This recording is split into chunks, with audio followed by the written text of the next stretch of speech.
a little bit? Huh? Rest a little bit? No, not rest. It's, I put that there because people were walking here and like, and then the security was telling me don't walk out because my table, you know. I'm good, thank you.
coming.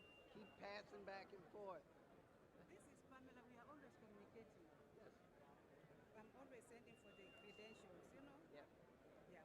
Okay. You just Pamela. Yeah.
United Nations. We're here. I'm here. The President will be here. The Secretary Rubio will be here. They're transparent. They've been very clear. The President obviously loves New York. We recognize the importance of the UN, the importance of the world working together, but it must be functional, efficient. It must reach the people who really needs it. It must be rapid. As the Secretary of State has said, Marco Rubio, we must operate at the speed of relevancy. So it's because we care is why you're going to hear messages about reform and restoration, things that will take us into the future. Do you think the President will address the peace in DRC? I'm not going to get ahead of the President. He will address everything of importance to us. It's clear. He's made a difference in the world. He'll continue to. It's going to be a very exciting day. The door is open to the future.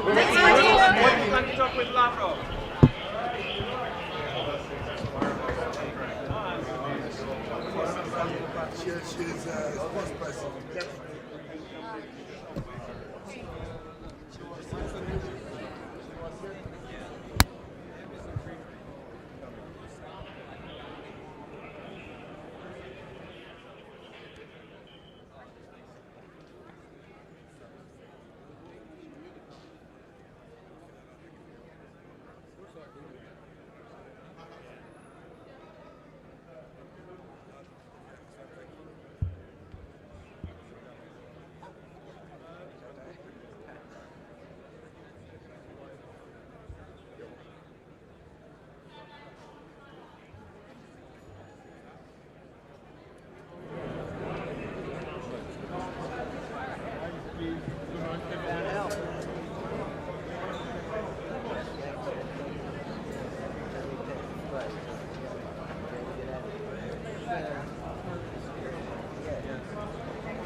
Okay.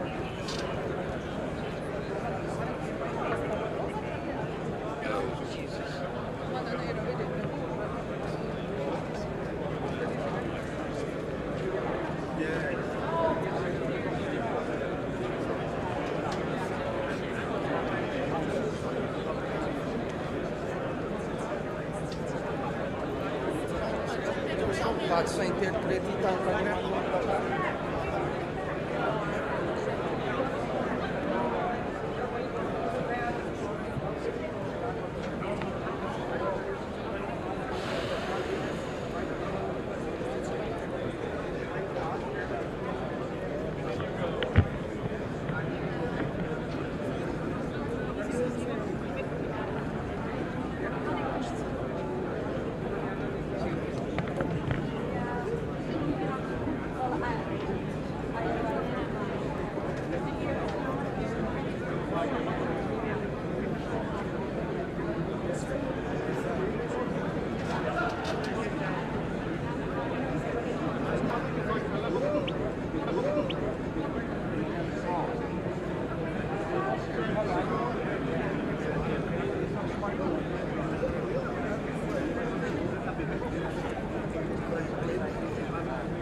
Lay it on the, yeah, lay it on the ground, on the ground, on the ground.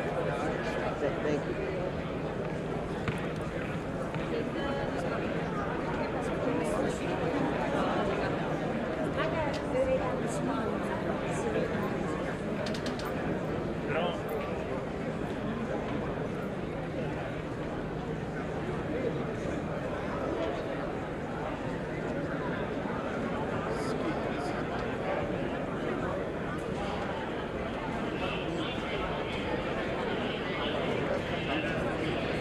Yeah, he disappeared before.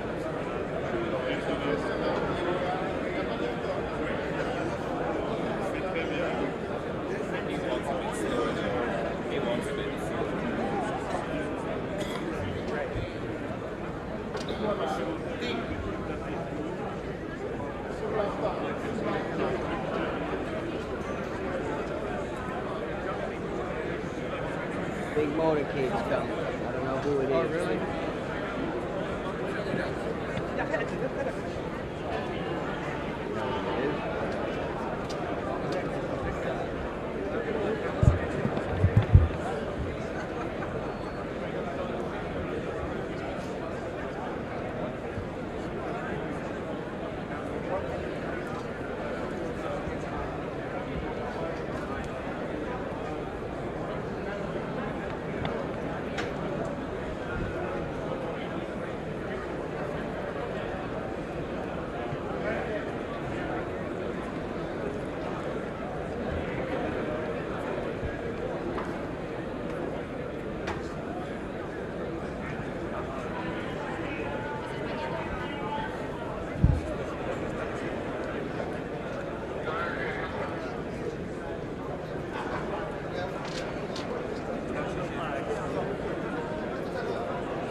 is to take stock about the 80 years of existence of the UN.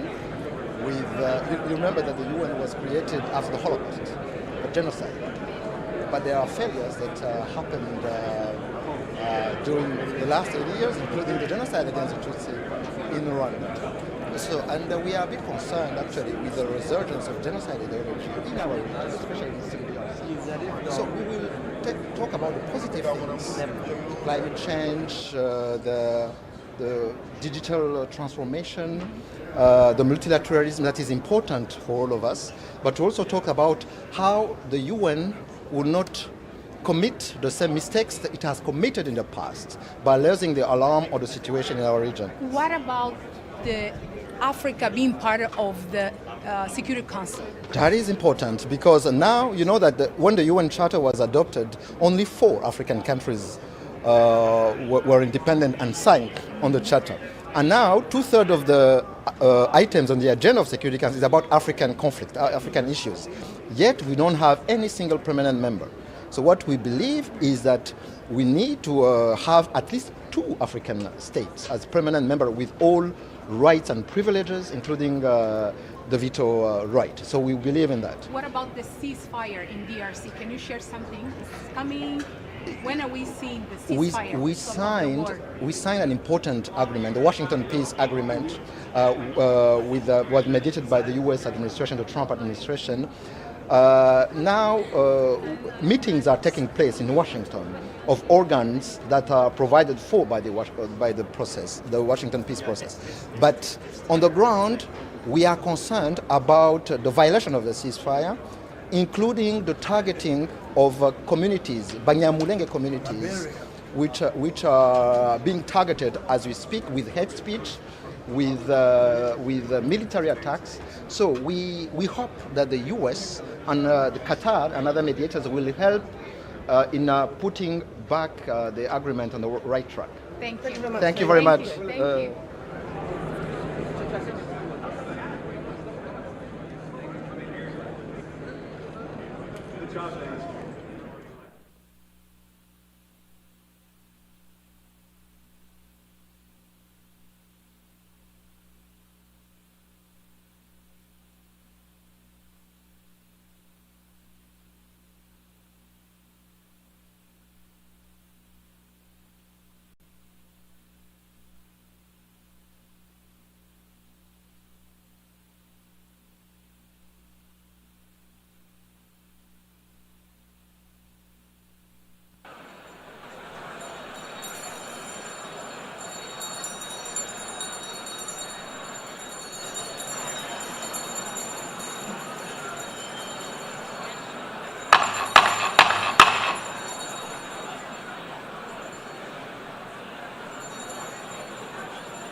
Name the aisles, actually. Please take your seats. We are going to start now.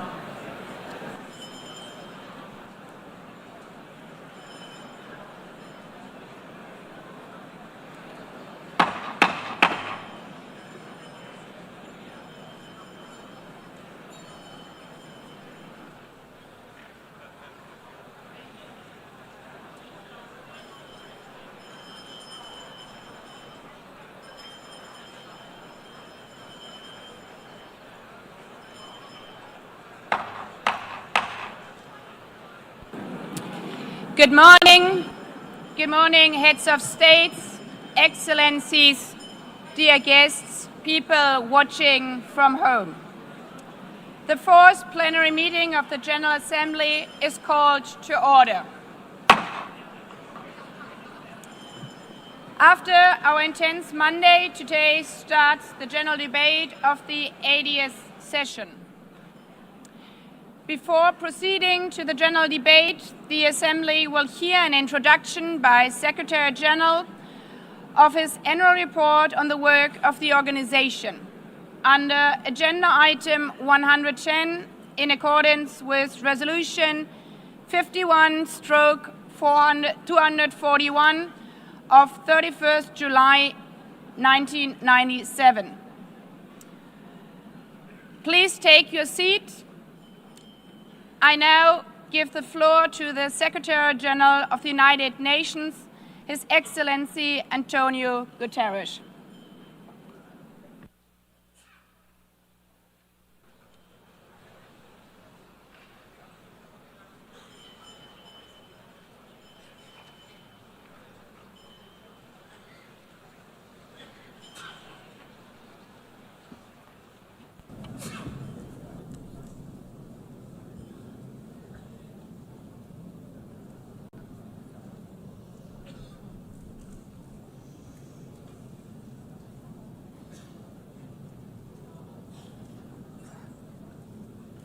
Please, could you take your seats?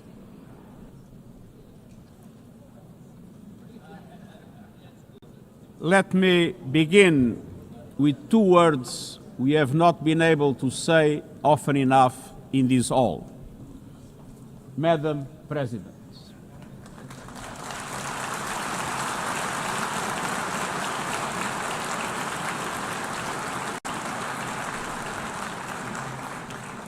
Excellencies, ladies and gentlemen, 8 years ago, in a world scorched by war, leaders made a choice: cooperation over chaos, law over lawlessness, peace over conflict.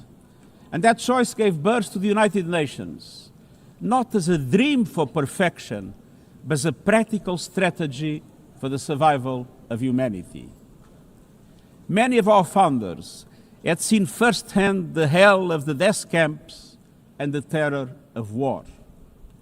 They knew that true leadership meant creating a system to prevent a replay of those horrors, a firewall against the flames of conflict and World War III, a forum for sovereign states to pursue dialogue and cooperation, and the concrete affirmation of an essential human truth: we are all in this together. And this General Assembly Hall is the heartbeat of that truth. It is why for decades, world leaders have come to this one-of-a-kind podium. It is why you are here today. Because at its best, the United Nations is more than a meeting place. It's a moral compass, a force for peace and peacekeeping, a guardian of international law, a catalyst for sustainable development, a lifeline for people in crisis, a lighthouse for human rights, and the center that transforms your decisions, the decisions of member states, into action. 80 years on, we confront again the question our founders faced, only more urgent, more intertwined, more unforgiving. What kind of world do we choose to build together?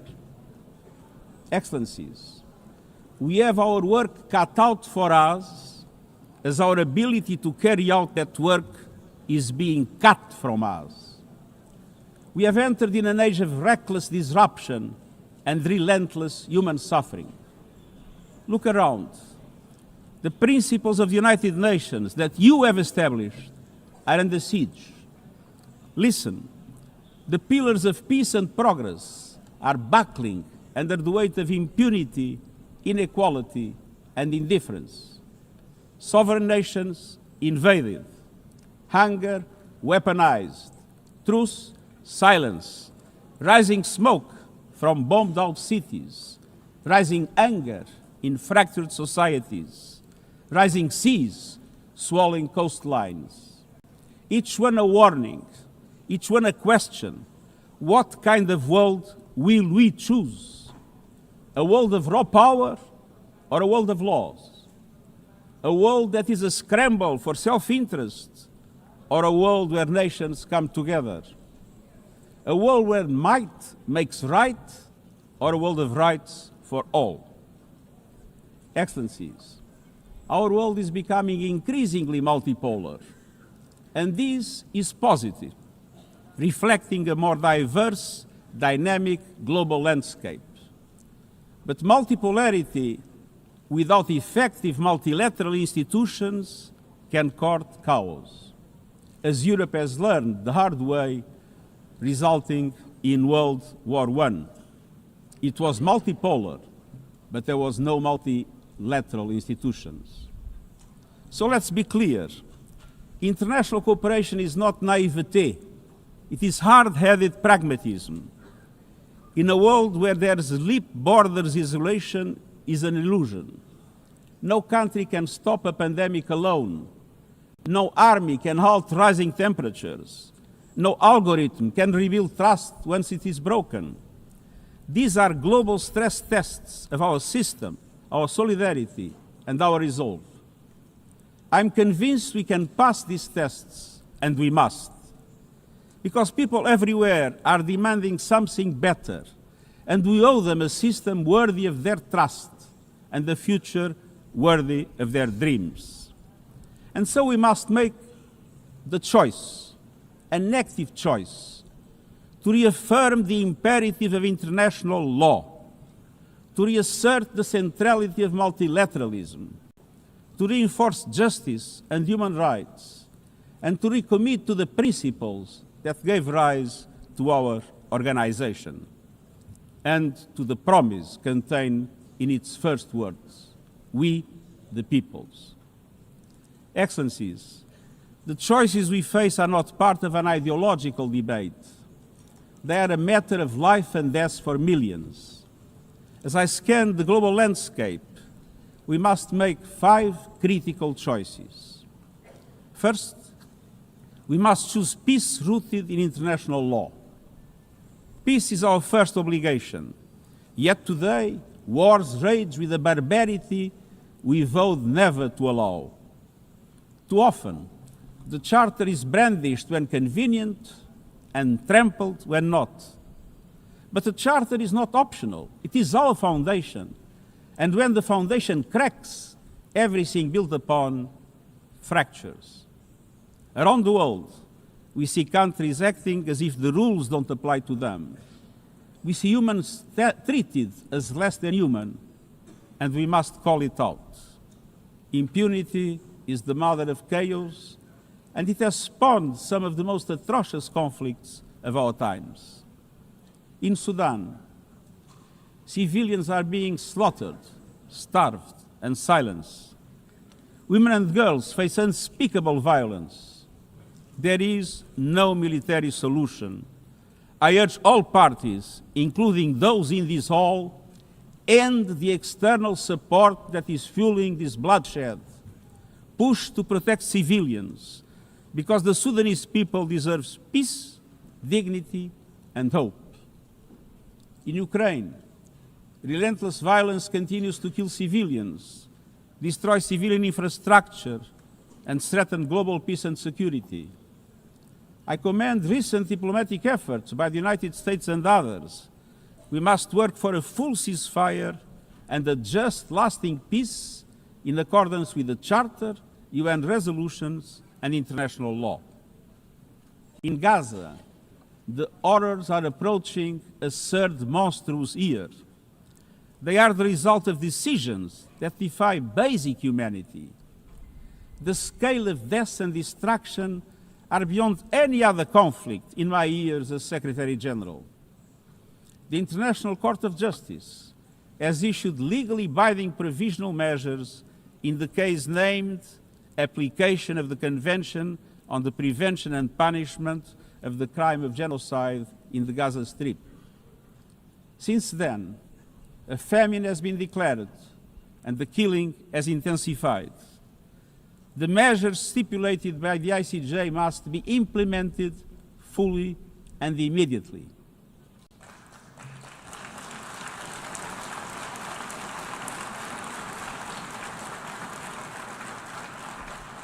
Nothing can justify the horrific Hamas terror attacks of October 7 and the taking of hostages, both of which I have repeatedly condemned. And nothing can justify the collective punishment of the Palestinian people and the systematic destruction of Gaza. We know what is needed. Permanent ceasefire now. All the hostages released now. Full humanitarian access now. And we must not relent in the only viable answer to sustainable Middle East peace, a two-state solution as so eloquently reaffirmed yesterday.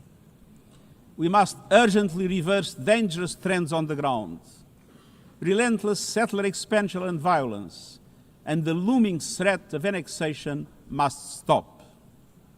Everywhere, from Haiti to Yemen, to Myanmar and the Sahel and beyond, we must choose peace anchored in international law. The past year has brought glimmers of hope, including the ceasefire between Cambodia and Thailand, and the agreement between Azerbaijan and Armenia brokered by the United States. But far too many crises continue unchecked.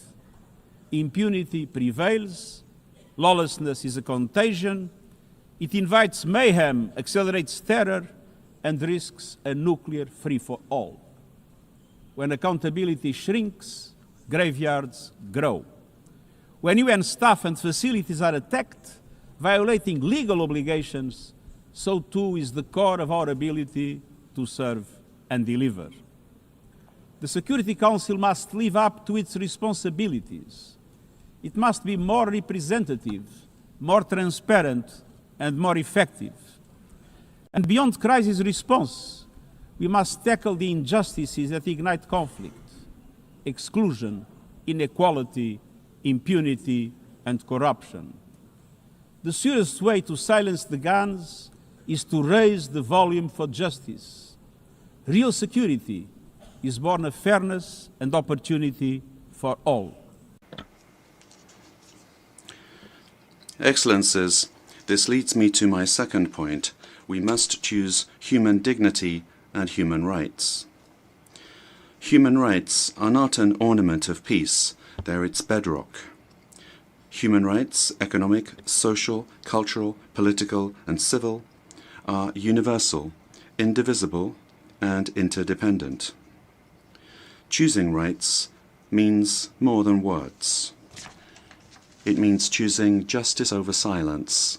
It means protecting freedom and civic space, advancing equality for women and girls, confronting racism and discrimination in all its forms, protecting human rights defenders, journalists, and freedom of speech, and upholding the rights of refugees and migrants so that mobility is safe and in accordance with international law. Human rights are a daily battle, online and offline. They require political will. But dignity is not only about the protection of rights. It is about rights fulfilled through inclusive and resilient development. Rights that put an end to poverty and hunger. Rights that open doors to education, health, and opportunity. The Sustainable Development Goals are our shared roadmap for achieving these rights.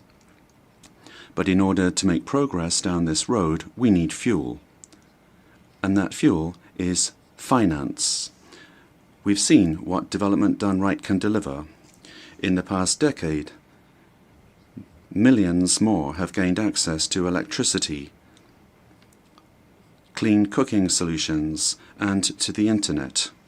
Child marriage is in retreat.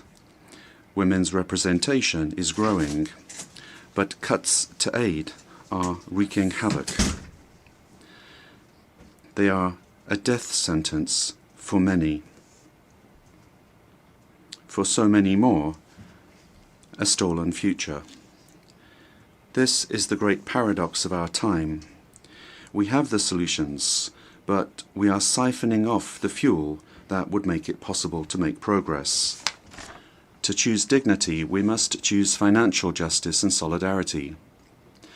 We need to reform the international financial architecture so that it drives development for all. With bigger and bolder multilateral development banks, lending more, and mobilizing more private capital for developing countries, with faster and fairer debt relief mechanisms helping every country in crisis, including middle-income countries.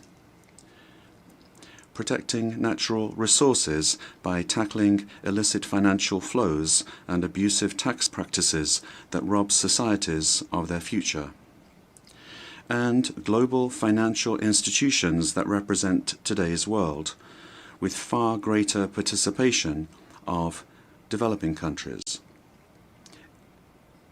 in terms of their composition and their decision-making. So let us choose a global economy that works for everyone, men and women. Let us choose human rights and dignity. And let us equip ourselves with the means to ensure a transition for people and the planet. Excellencies, this brings me to the third choice. We must choose climate justice. The climate crisis is accelerating, but so are the solutions. The clean energy future is no longer a distant promise. It's already here. No government, industry, or special interest can stop it. But some are trying, hurting economies, locking in higher prices, and squandering a historic opportunity. Fossil fuels are a losing bet. Last year, almost all new power capacity came from renewables, and the investment is surging. Renewables are the cheapest and fastest source of new power. They create jobs, drive growth, shield economies from volatile oil and gas markets, connect the unconnected, and can free us from the tyranny of fossil fuels. But not at today's pace. Clean energy investment remains uneven. 21st century grids and storage are not rolling out fast enough. And public subsidies, taking from taxpayer money, still flow to fossil fuels over clean energy by a factor of 9 to 1. Meanwhile, emissions, temperatures, and disasters keep rising. And those least responsible suffer the most. Science says limiting global temperature rise to 1.5 degrees by the end of this century is still possible, but the window is closing. The International Court of Justice has affirmed the legal obligation of states. We must step up action and ambition, especially through strengthened national climate plans. Tomorrow, I will welcome leaders to announce new targets. The G20, the biggest emitters, must lead, guided by common but differentiated responsibilities. But all countries must step up and do more as we head to the UN Climate Conference in Brazil. By accelerating action in energy, forests, methane, and industrial decarbonization. By defining a credible roadmap to mobilize $1.3 trillion annually in climate finance by 2035 for developing countries. By supporting just transitions, by doubling finance for adaptation to at least $40 billion this year, and rapidly deploying proven tools to unlock billions more in concessional finance. And by capitalizing the Loss and Damage Fund with significant contributions. All of these requires government, international financial institutions, philanthropies, civil society, and the private sector to work together, to provide fiscal space to developing countries and unlock new innovative sources of finance at scale, including solidarity levies on high-emitting sectors and debt swaps. We have the solutions and tools, but we must choose climate justice and climate action.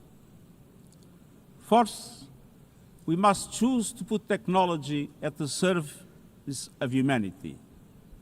Artificial intelligence is rewriting human existence in real time, transforming how we learn, work, communicate, and what we can trust.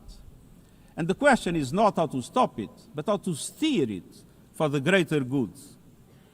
Technology must be our servant, not our master. It must promote human rights, human dignity, and human agency.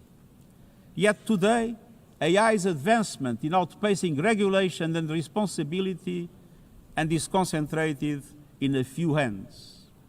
And the risks are expanding to new frontiers, from biotech to autonomous weapons. We are witnessing the rise of tools for mass surveillance, mass social control, mass disruption, and even mass destruction. Tools that can drain energy, strain ecosystems, and intensify the race for critical minerals, potentially stoking instability and conflict. Yet, these technologies remain largely ungoverned.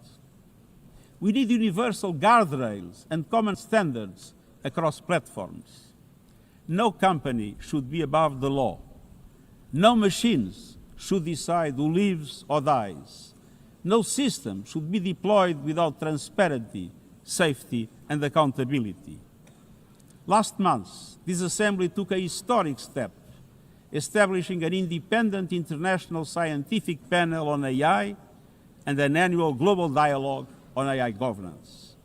Two new pillars of a shared architecture, connecting science with policy to bring clarity and foresight, enabling innovation to flourish while advancing our values and our rights, and ensuring governments, companies, and civil society can help shape common norms. We must build on these mechanisms and close the capacity gap. All countries must be able to design and develop AI, not just to consume it. I have proposed voluntary financing options to build AI computing power, data, and skills in developing nations. No country should be locked out of the digital future or locked into systems it cannot shape or trust. And governments must lead with vision, and companies must act with responsibility. And we, the international community, must ensure that technology lifts up humanity. So let us choose cooperation over fragmentation, ethics over expediency, and transparency over opacity. Technology will not wait for us, but we can still choose what it serves. So let us choose wisely. Fifth and finally, to meet all these goals, we must choose to strengthen the United Nations for the 21st century. The forces shaking our world are also testing the foundations of the United Nations system. We are being hit by rising geopolitical tensions and divisions, chronic uncertainty, and mounting financial strain. But those who depend on the United Nations must not be made to bear the cost, especially now, when for every dollar invested to support our core work to build peace, the world spends $750 on weapons of war. This is not only unsustainable, it is indefensible. In this moment of crisis, the United Nations has never been more essential. The world needs our unique legitimacy, our convening power, our vision to unite nations, to bridge divides and confront the challenges before us. The Pact for the Future has shown your determination to build a United Nations that is stronger, more inclusive, and more effective. That is the logic and the urgency of our UN80 initiative. We are moving swiftly and decisively. I put forward concrete proposals, a revised budget for 2026 that strengthens accountability, improves delivery, and cuts costs. Practical reforms to implement mandates more effectively and efficiently with greater impact. And ideas to spark a paradigm shift in the structure of the UN and how its parts work together. Most of these decisions rest with you, the Member States, and we will move forward in full respect of the established procedures. Together, let us choose to invest in a United Nations that adapts, innovates, and is empowered to deliver for people everywhere. Excellencies, my overriding message comes down to this. Now is the time to choose. It's not enough to know what the right choices are. I urge you to make them. I grew up in a world where choices were few. I was raised in the darkness of dictatorship, where fear silenced voices and hope was nearly crushed. Yet, even the bleakest hours, especially then, I discovered a truth that has never left me. Power does not reside in the hands of those who dominate or divide.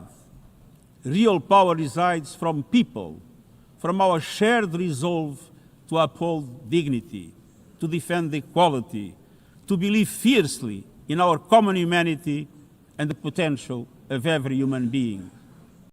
I learned early to persevere, to speak out, to refuse to surrender, no matter the challenge, no matter the obstacle, no matter the hour. We must and we will overcome. Because in a world of many choices, there is one choice we must never make, the choice to give up. We must never give up. That is my promise to you, for peace, for dignity, for justice, for humanity, for the world we know is possible when we work as one.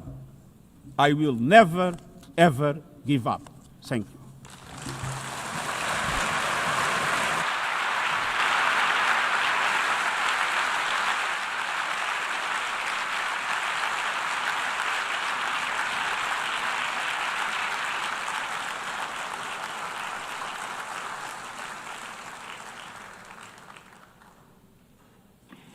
I thank the Secretary General.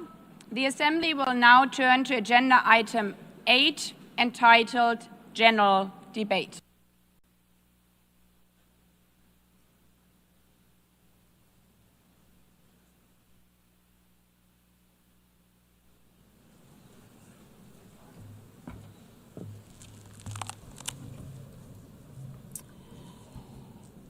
"80 years. Longer than the average human life.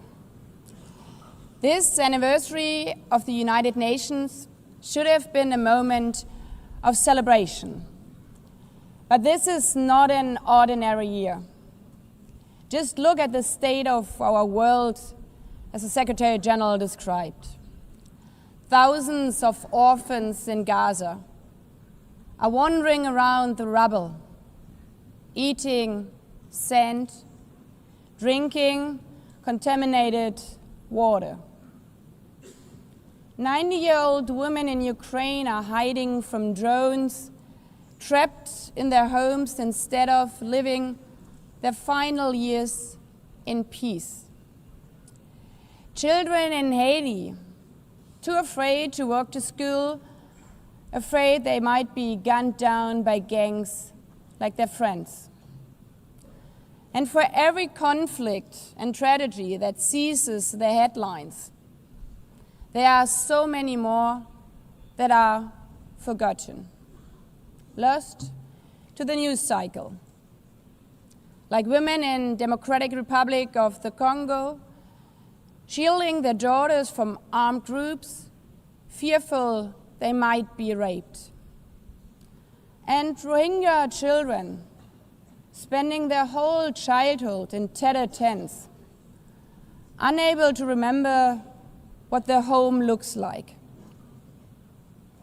Faced with these realities, now is not the time to celebrate, but to ask ourselves, where is the United Nations? Distinguished heads of state and government, Mr. Secretary General, Excellencies, ladies and gentlemen, people out there in the world watching us. Clearly, we have to do better. But what we should not let cynics allow to weaponize these failures, to argue that our institution is a waste of money, outdated, irrelevant.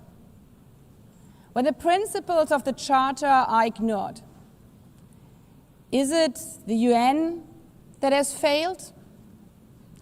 when tanks rolled into Ukraine? Was it because Article 2 of the Charter is not clear enough about sovereignty and territorial integrity? When civilians, children, are killed in Gaza, is it humanitarian law at fault for failing to protect them? It's not the Charter which fails. It's not the UN as an institution which fails. The Charter, our Charter, is only as strong as member states' willingness to uphold it, and their willingness to hold to account those who violate it. Excellencies, yes, our world is in pain. Yes, we have failures. But imagine how much worse would it be without the United Nations? Would a single person be better off without it? Without UNICEF, 26 million children would not have received an education. Without the World Food Programme, nearly 125 million people would have lacked life-saving food assistance. Without the World Health Organization, over 1 billion vaccines would not have been supplied. Sometimes we could have done more, but we cannot let this dishearten us. If we stop doing the right thing, evil would prevail. This 80th session is not about big celebrations. It's about finding the resolve not to give up, the resolve to be better together, just as our predecessors did 8 decades ago. This institution was born in a world on fire and desperate for reprieve. 750 million, nearly a third of humanity back then, still under colonial rule. 2 world wars in a generation, 70 million dead. The horrors of the Holocaust revealed to our collective shame. This was a generation that knew almost nothing but suffering and despair.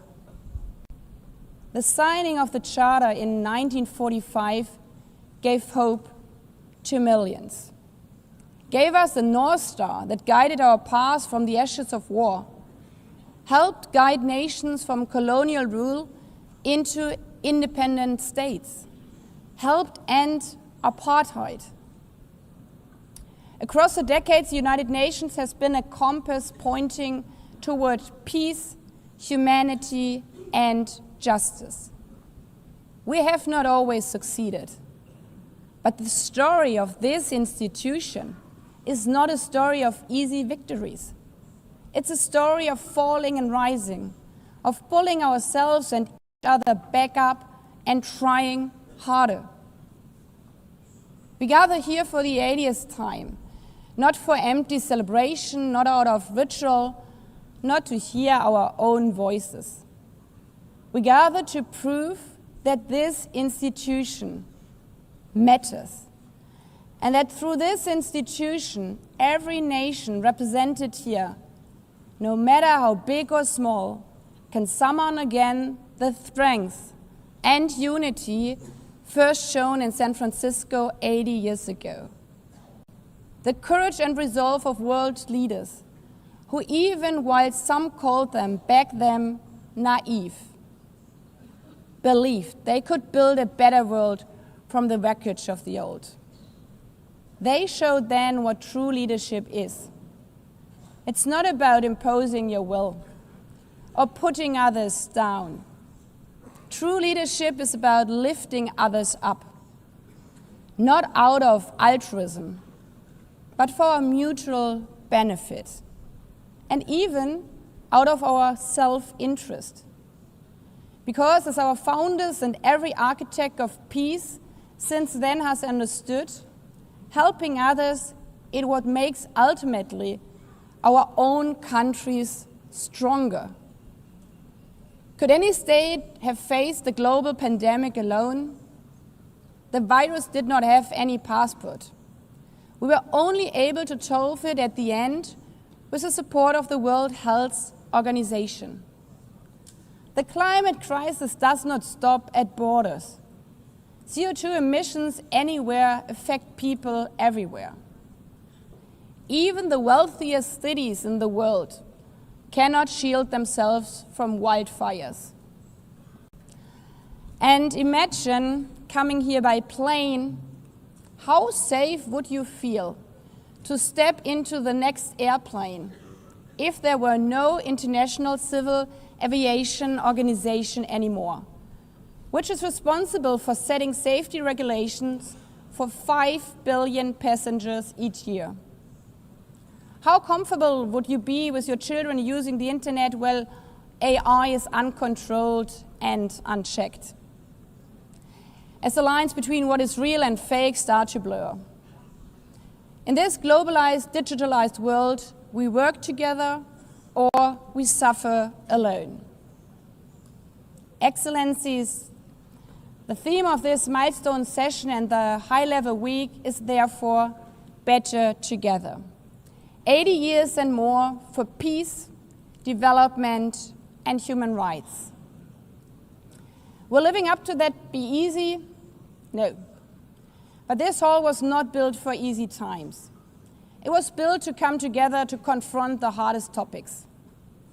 This session is a session where the high-level week is about resolving differences. We showed some of it yesterday already. But even the house of dialogue and diplomacy needs a renovation. That is why the UN80 initiative and the wider reform process are not luxuries, but necessities. We are literally now at a crossroads, a make it or break it moment, politically, financially. Therefore, we have to deliver a United Nations that is agile, cost-effective, and fit for purpose. Member States have to give the Secretary General and this process their full support, because reform cannot stop in New York. It must carry through to every capital. That includes delivering the Pact for the Future and accelerating progress on the Sustainable Development Goals. Again, this is not about charity. It's about addressing the core purposes of this institution, about strengthening our foundations across all 3 pillars: peace and security, human rights, and sustainable development. They are inseparable. Leaving hundreds of millions trapped in extreme poverty, vulnerable to crisis, and denied their human rights is not only a moral failure, it's a recipe for global unrest, terrorism, and the tragic waste of humanity's greatest resource, its people. Put it simply, without the SDGs, there cannot be lasting peace. Excellencies, our future as an institution will also be shaped by the selection of the next Secretary General. And here we must pause and reflect. In nearly 80 years, this organization has never chosen a woman for that role. One might wonder how out of 4 billion potential candidates, there could not be found a single one. Of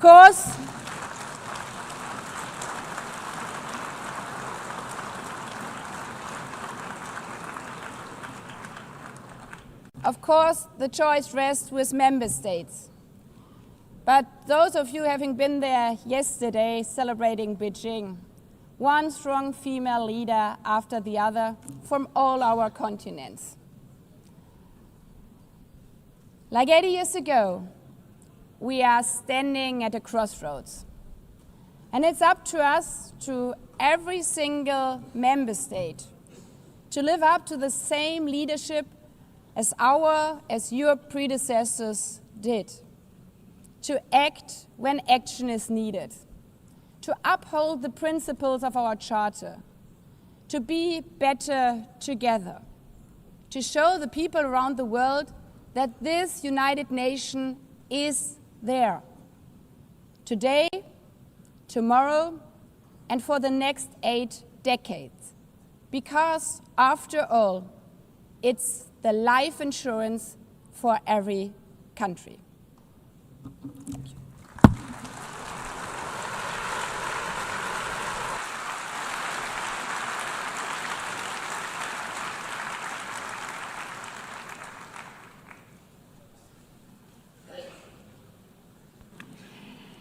Before giving the floor to the first speaker for this morning, I would like to remind Member States that the list of speakers for the general debate has been established on the agreed basis that statements should be no longer than 15 minutes to enable all the speakers to be heard at a given meeting.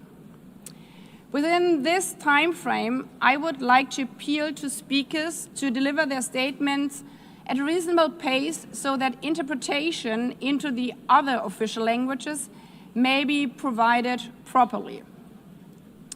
I would also like to draw your attention to the decision taken by the Assembly at previous sessions, namely that the practice of expressing congratulations inside the Assembly Hall after speech has been delivered is strongly discouraged. After delivering their statements from the rostrum, speakers are invited to exit the hall through room JA200, located behind the podium, before returning to their seats. May I take it that the Assembly agrees to proceed in this manner? It's so decided. Finally, I should like to draw the attention of Member States that during the general debate, official photographers are in the room and will take official photographs of all speakers by the Department of Global Communications. Members interested in obtaining these photographs are requested to contact the Photo Library of the United Nations. By this, the Assembly will hear an address by His Excellency Luiz Inácio Lula da Silva, President of the Federative Republic of Brazil. I request the protocol to escort His Excellency and invite him to address the Assembly.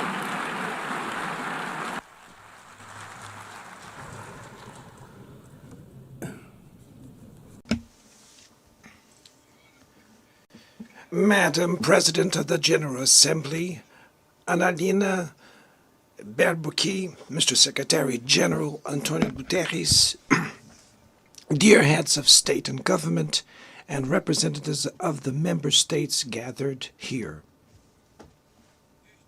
This should be a time to celebrate the United Nations. Created at the end of the war, the UN symbolizes the highest expression of the aspiration for peace and prosperity. Today, however, the ideals that inspired its founders in San Francisco are under threat as never before in their history. Multilateralism is at a new crossroads. The organization's authority is in check.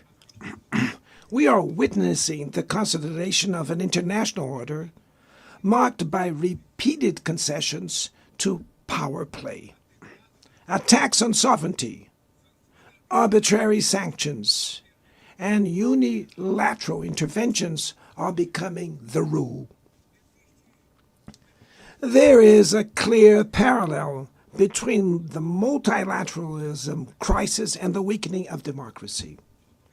Authoritarianism is strengthened when we fail to act in the face of arbitrary acts, when the international society falters in defending peace, sovereignty, and the rule of law.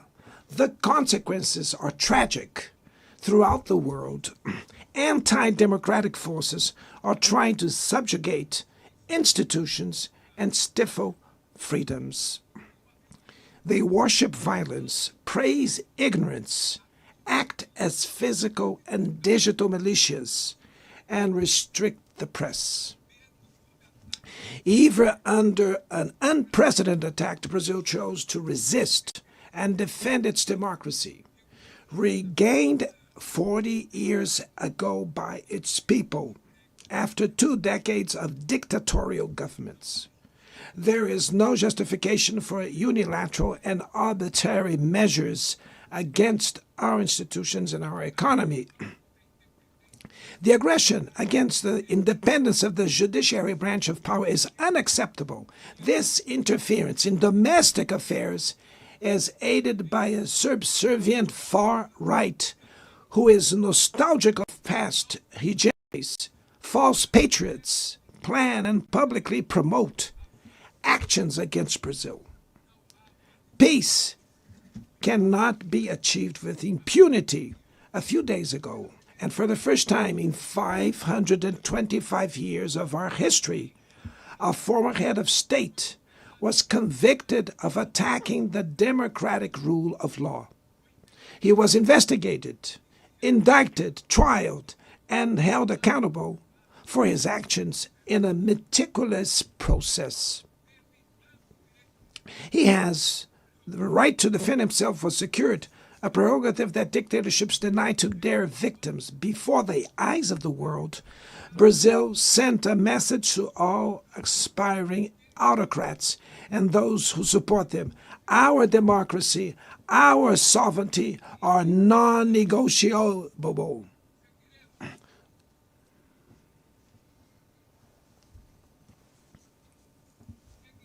We will continue as an independent nation and as a people free from any type of guardianship. Sound democracies go beyond the electoral ritual. Its strength presupposes the reduction of inequalities, the guarantee of the most basic rights: food, safety, work, housing, education, and health. Democracy fails when women earn less than men or die at the hands of partners and family members. It loses when it closes its doors and blames migrants for the world's ills. Poverty is as much an enemy of democracy as extremism. Therefore, we were proud to receive confirmation from FAO that Brazil has once again left the hunger map in this year, 2025. But in the world, there are still 670 million hungry people, and about 2.3 billion face food insecurity. The only war of which everyone can emerge victorious is the one we wage against hunger and poverty. This is the goal of the global alliance we launched at the G20 and which has the support of 103 countries. The international community needs to revise its priorities, reduce arms spending, and increase development aid. Relieve the service of the foreign debt of the poorest countries, above all African nations, and set minimum global tax standards so that the super rich pay more taxes than workers. Democracy is also measured by the ability to protect families and the childhood. Digital platforms offer possibilities for us to come together in ways we never imagined.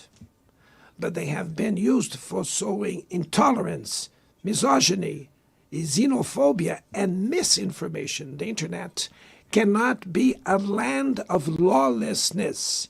It's up to governments to protect the most vulnerable. Regulating does not mean restraining freedom of expression. It's about ensuring that what is already illegal in the real world is treated the way in the virtual environment. Attacks on regulation serve to cover up hidden interests and provide shelter for crimes such as fraud, human trafficking, pedophilia, and attacks against democracy. The Brazilian parliament was right to rush to address this issue. Last week, I proudly enacted one of the world's most advanced laws for the protection of children and adolescents in the digital environment.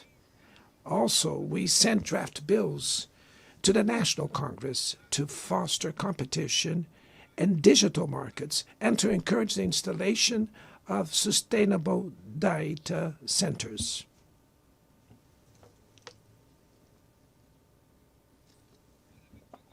To mitigate the risks of artificial intelligence, we are committed to building multilateral governance in line with the Global Digital Compact that was approved in this plenary last year. Ladies and gentlemen, Your Excellencies, in Latin America and the Caribbean, we are experiencing a time of growing polarization and instability. Maintaining the region as a zone of peace is and was our priority. We are a continent free of weapons of mass destruction, without ethnic or religious conflicts. The comparison between crime and terrorism is worrying. The most effective way to combat drug trafficking is to cooperate to suppress money laundering and limit arms trade. Using lethal force in situations that do not constitute armed conflict is tantamount to executing people without trial. Other parts of the planet have already witnessed interventions that cause greater damage than intended, with serious humanitarian consequences. The path to dialogue must not be closed in Venezuela. Haiti has the right to a violence-free future, and it is unacceptable that Cuba be listed as a country that sponsors terrorism. In the conflict in Ukraine,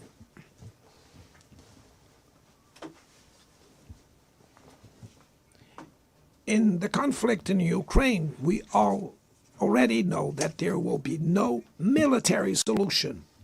The recent meeting in Alaska raised hopes for a negotiated way out. It's necessary to pave the way for a realistic solution. This implies taking into account the legitimate security concerns of all parties. The African Initiative and the Friends for Peace group created by China and Brazil can help promote dialogue and a diplomatic solution. No situation is more emblematic of the disproportionate and illegal use of force than the one occurring in Palestine. The terrorist attacks perpetrated by Hamas are indefensible from any angle, but nothing, absolutely nothing, justifies the ongoing genocide in Gaza.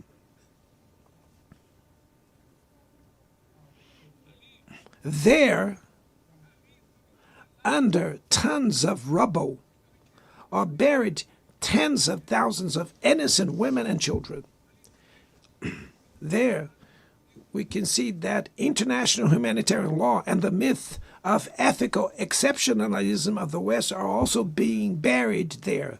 This massacre would not have happened without the complicity of those who could have prevented it. In Gaza, hunger is used as a weapon of war, and the forced displacement of populations goes on unpunished.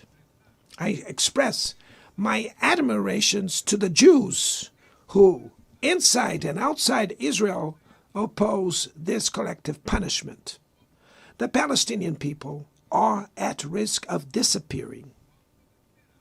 They will only survive with an independent state integrated to the international community.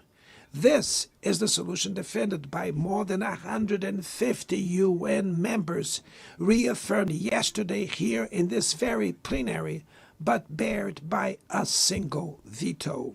It is regrettable that President Mahmoud Abbas was prevented by the host country of occupying the Palestinian bench at this historical moment.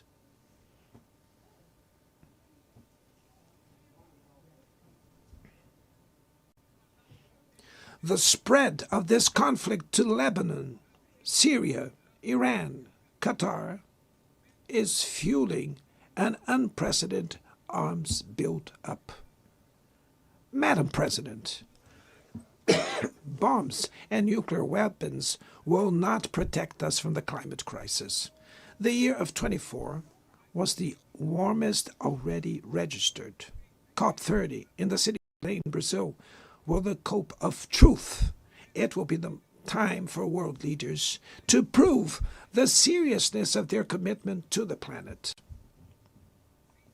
Without a complete picture of the NDC's nationally determined contributions, we were walking blindfolded towards the abyss. Brazil has committed to reducing its emissions by 59% and 67%, covering all greenhouse gases and all sectors of the economy. Developing nations face climate change while grappling with other challenges. Meanwhile, rich countries enjoy a standard of living reached at the expense of 200 years of greenhouse gas emissions, demanding greater ambition and greater access to resources and technology. Is not a matter of charity, but of justice. The race for critical minerals essential for energy transition cannot reproduce the predatory and asymmetrical logic that has characterized recent centuries. In Belém City, the world will learn about the reality of the Amazon. Brazil has already reduced deforestation by half in the region in the last 2 years. Eradicating it requires ensuring decent living conditions for its millions of inhabitants. Promoting sustainable development is the objective of the Tropical Forest Forever facility, which Brazil intends to launch to compensate countries that keep their forests standing. But the time has come to move from the negotiation phase to the implementation stage. The world owes a lot to the regime created by the Climate Convention. Climate change needs to be brought to the heart of the UN so that it gets the attention it deserves. A council linked to the General Assembly with the power and legitimacy to monitor commitments provide coherence to climate action. This is a fundamental step towards a broader reform of the organization, which would also include an expanded Security Council in the 2 member categories. Few areas have worsened as much as the multilateral trading system.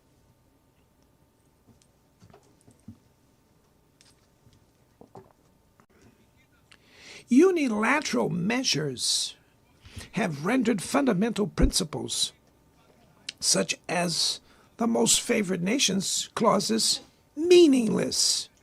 They have disrupted value chains and threw the global economy into a pernicious spiral of high prices and stagnation. It is urgent to refound the WTO based on modern and flexible foundations. Your Excellencies, ladies and gentlemen, this year, the world lost 2 exceptional public figures. Former Uruguayan President Pepe Mujica and our dear Pope Francis, both embodied the best humanist values like no other.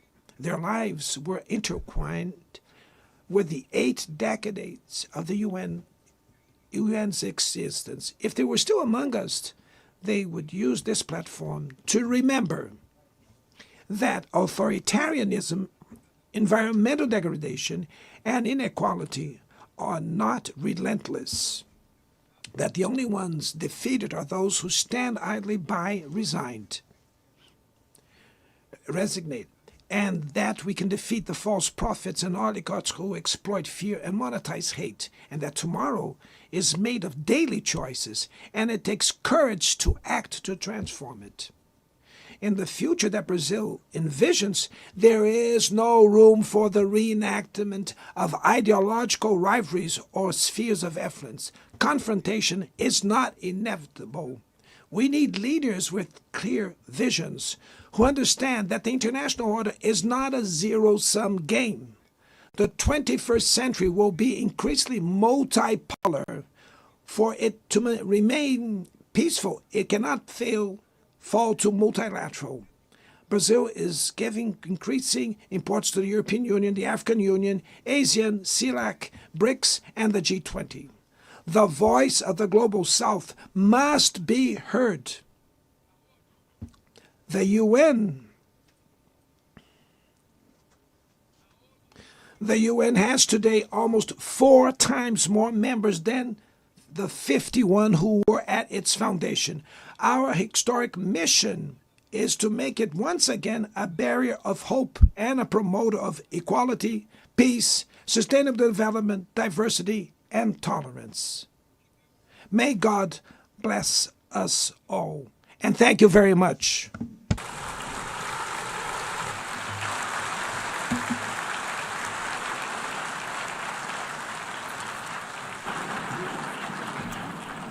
On behalf of the Assembly, I wish to thank the President of the Federative Republic of Brazil,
the Assembly will hear an address by His Excellency Donald Trump, President of the United States of America. I request protocol to escort His Excellency and invite him to address the Assembly.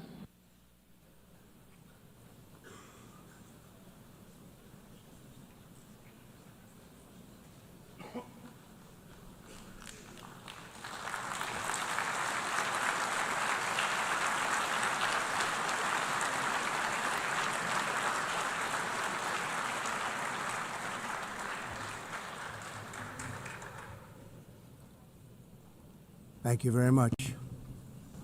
Very much appreciated.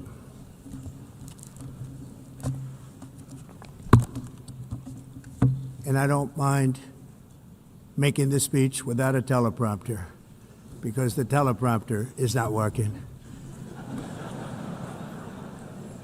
I feel very happy to be up here with you nevertheless, and that way you speak more from the heart. I can only say that whoever's operating this teleprompter is in big trouble.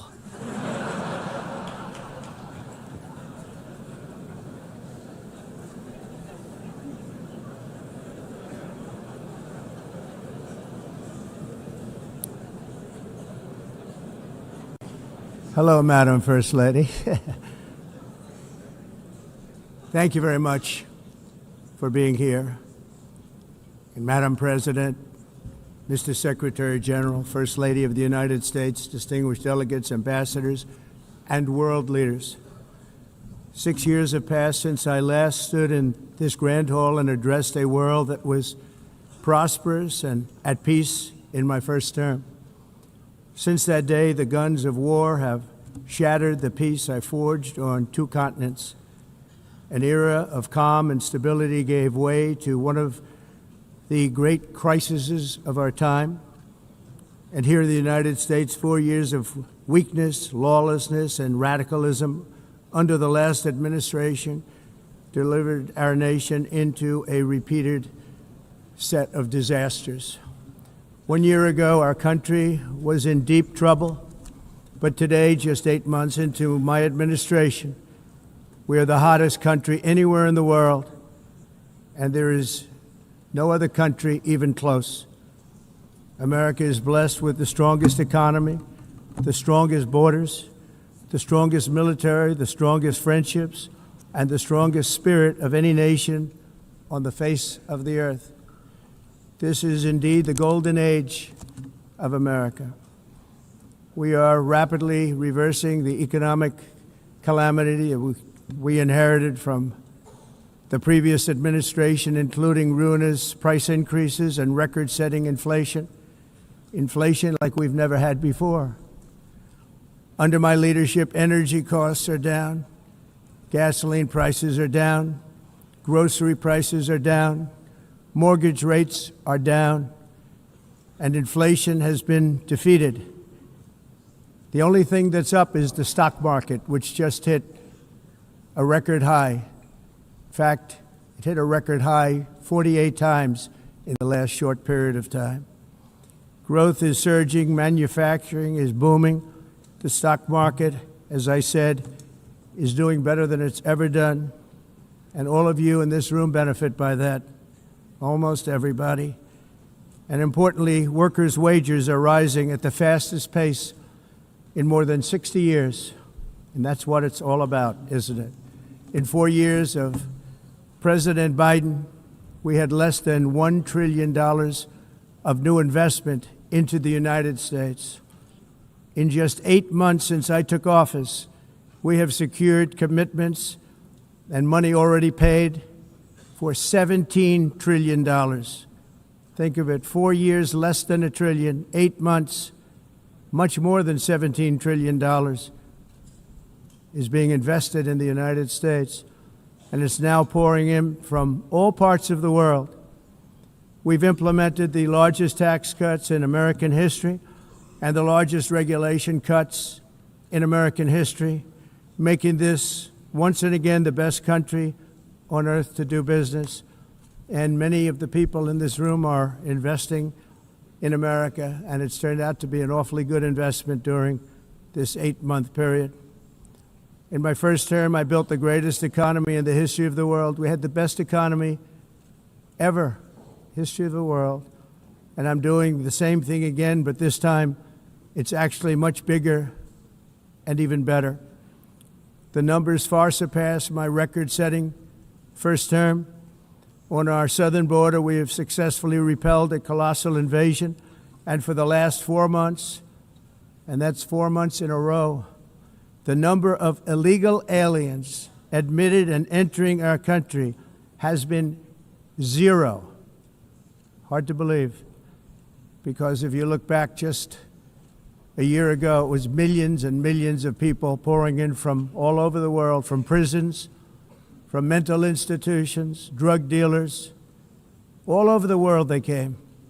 They just poured into our country with the ridiculous open border policy of the Biden administration.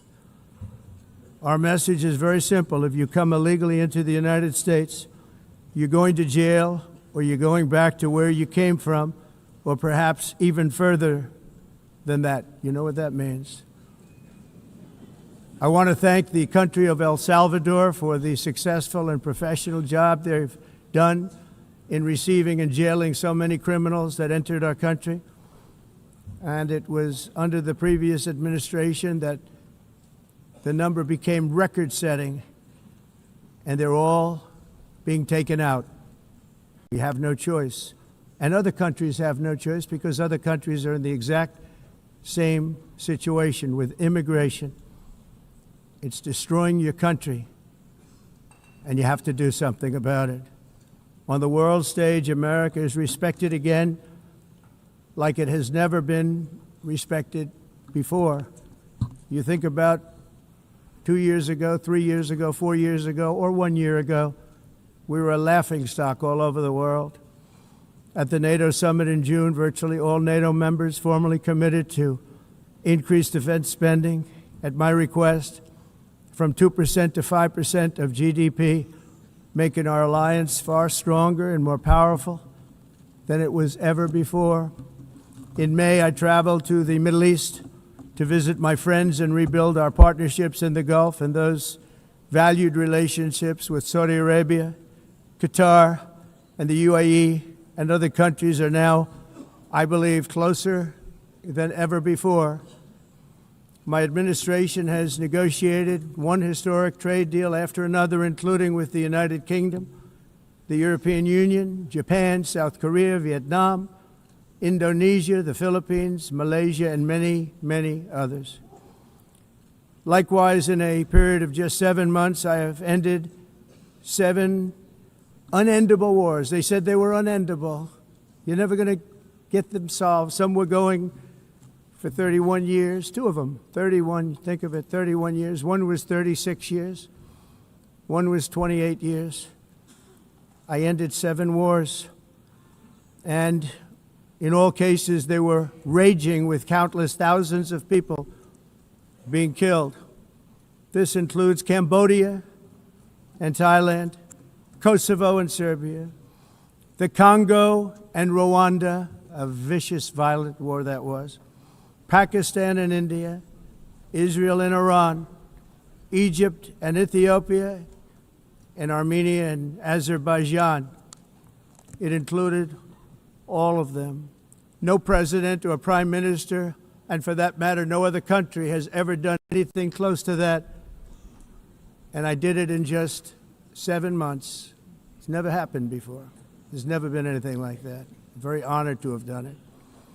It's too bad that I had to do these things instead of the United Nations doing them. And sadly, in all cases, the United Nations did not even try to help in any of them.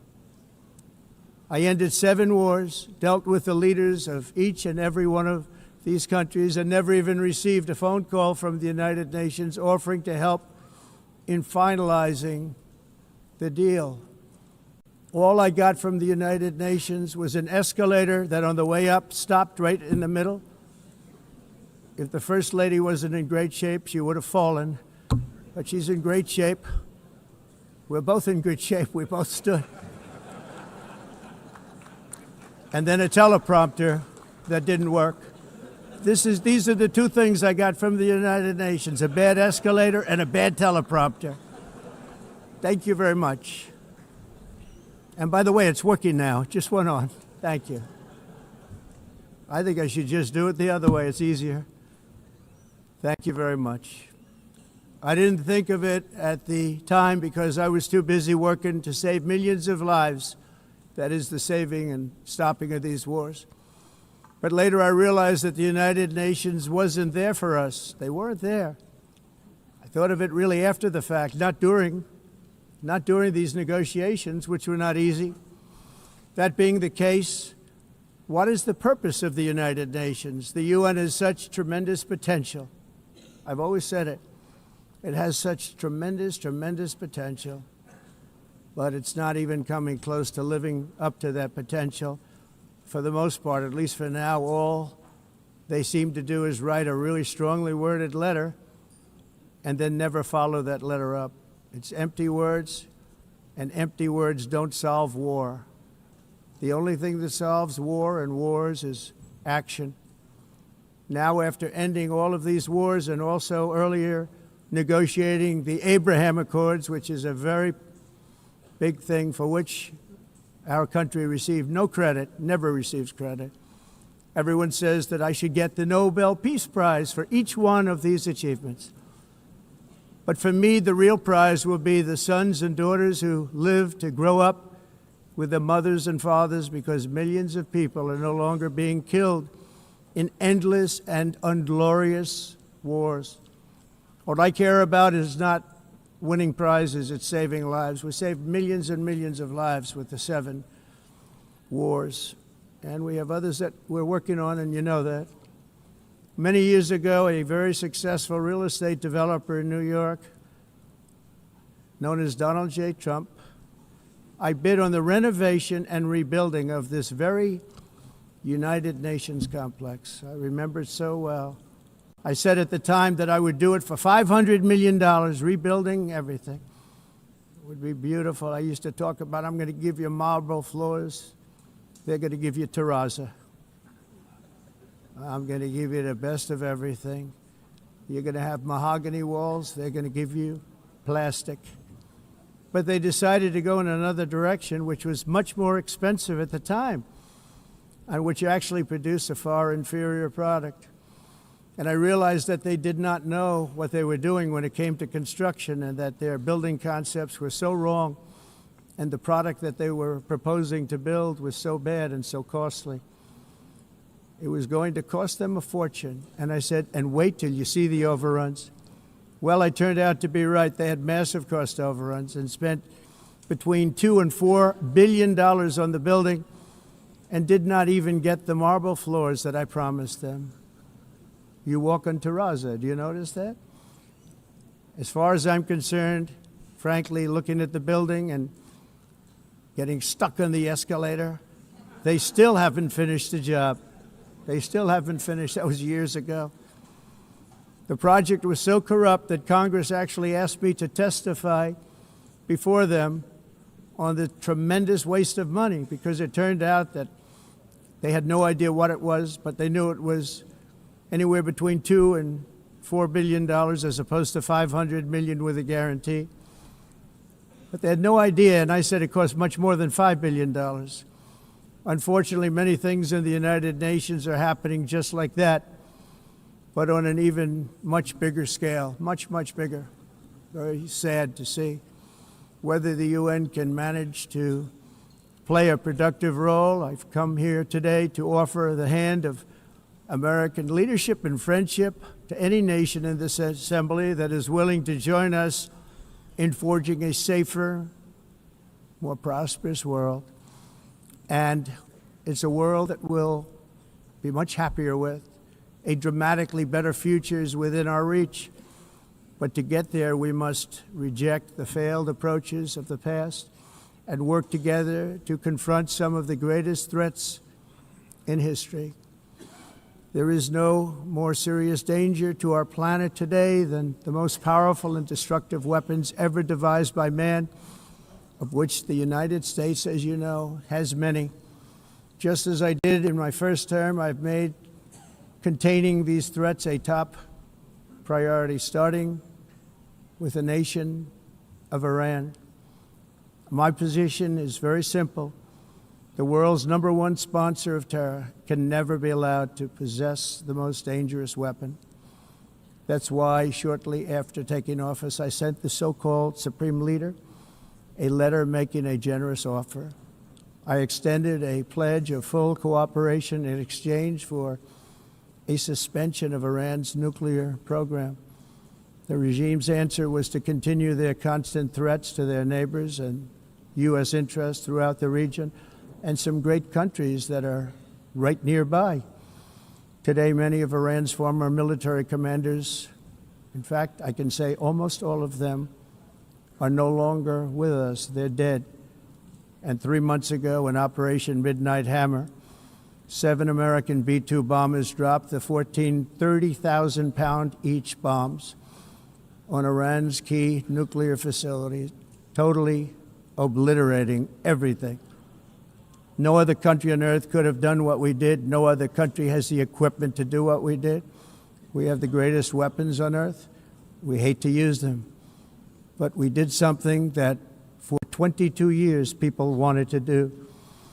With Iran's nuclear enrichment capacity demolished, I immediately brokered an end to the 12-day war, as it's called, between Israel and Iran, with both sides agreeing to fight no longer. As everyone knows, I have also been deeply engaged in seeking a ceasefire in Gaza. Have to get that done. Have to get it done.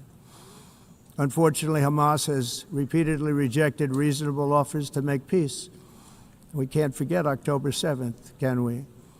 Now, as if to encourage continued conflict, some of this body is seeking to unilaterally recognize a Palestinian state. The rewards would be too great for Hamas terrorists for their atrocities. This would be a reward for these horrible atrocities, including October 7th, even while they refuse to release the hostages or accept a ceasefire. Instead of giving to Hamas and giving so much, because they've taken so much. They have taken so much. This could have been solved so long ago. But instead of giving in to Hamas's ransom demands, those who want peace should be united with one message: release the hostages now. Just release the hostages now. Thank you.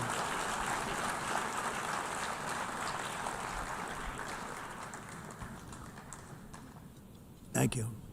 As we have got to come together, and we will come together, got to get it done. We have to stop the war in Gaza immediately. We have to stop it. We have to get it done. We have to negotiate, immediately have to negotiate peace. We got to get the hostages back. We want all 20 back.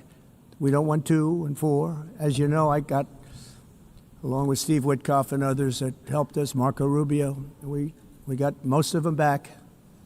We were involved in all of them. But I always said the last 20 are going to be the hardest, and that's exactly what happened. We have to get them back now. We don't want to get back 2, and then another 2, and then 1, and then 3. Have this process. No, we want them all back, and we want the... Everyone thought Russia would win this war in 3 days, but it didn't work out that way. It was supposed to be just a quick little skirmish. It's not making Russia look good. It's making them look bad.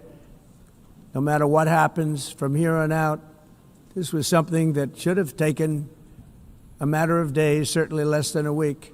And they've been fighting for 3.5 years and killing anywhere from 5,000 to 7,000 young soldiers, mostly soldiers, on both sides, every single week, from 5,000 to 7,000 dead young people, and some in cities, much smaller numbers, where rockets are shot, where drones are dropped. This war would never have started if I were president. This was a war that should have never happened. It shows you what leadership is, what bad leadership can do to a country.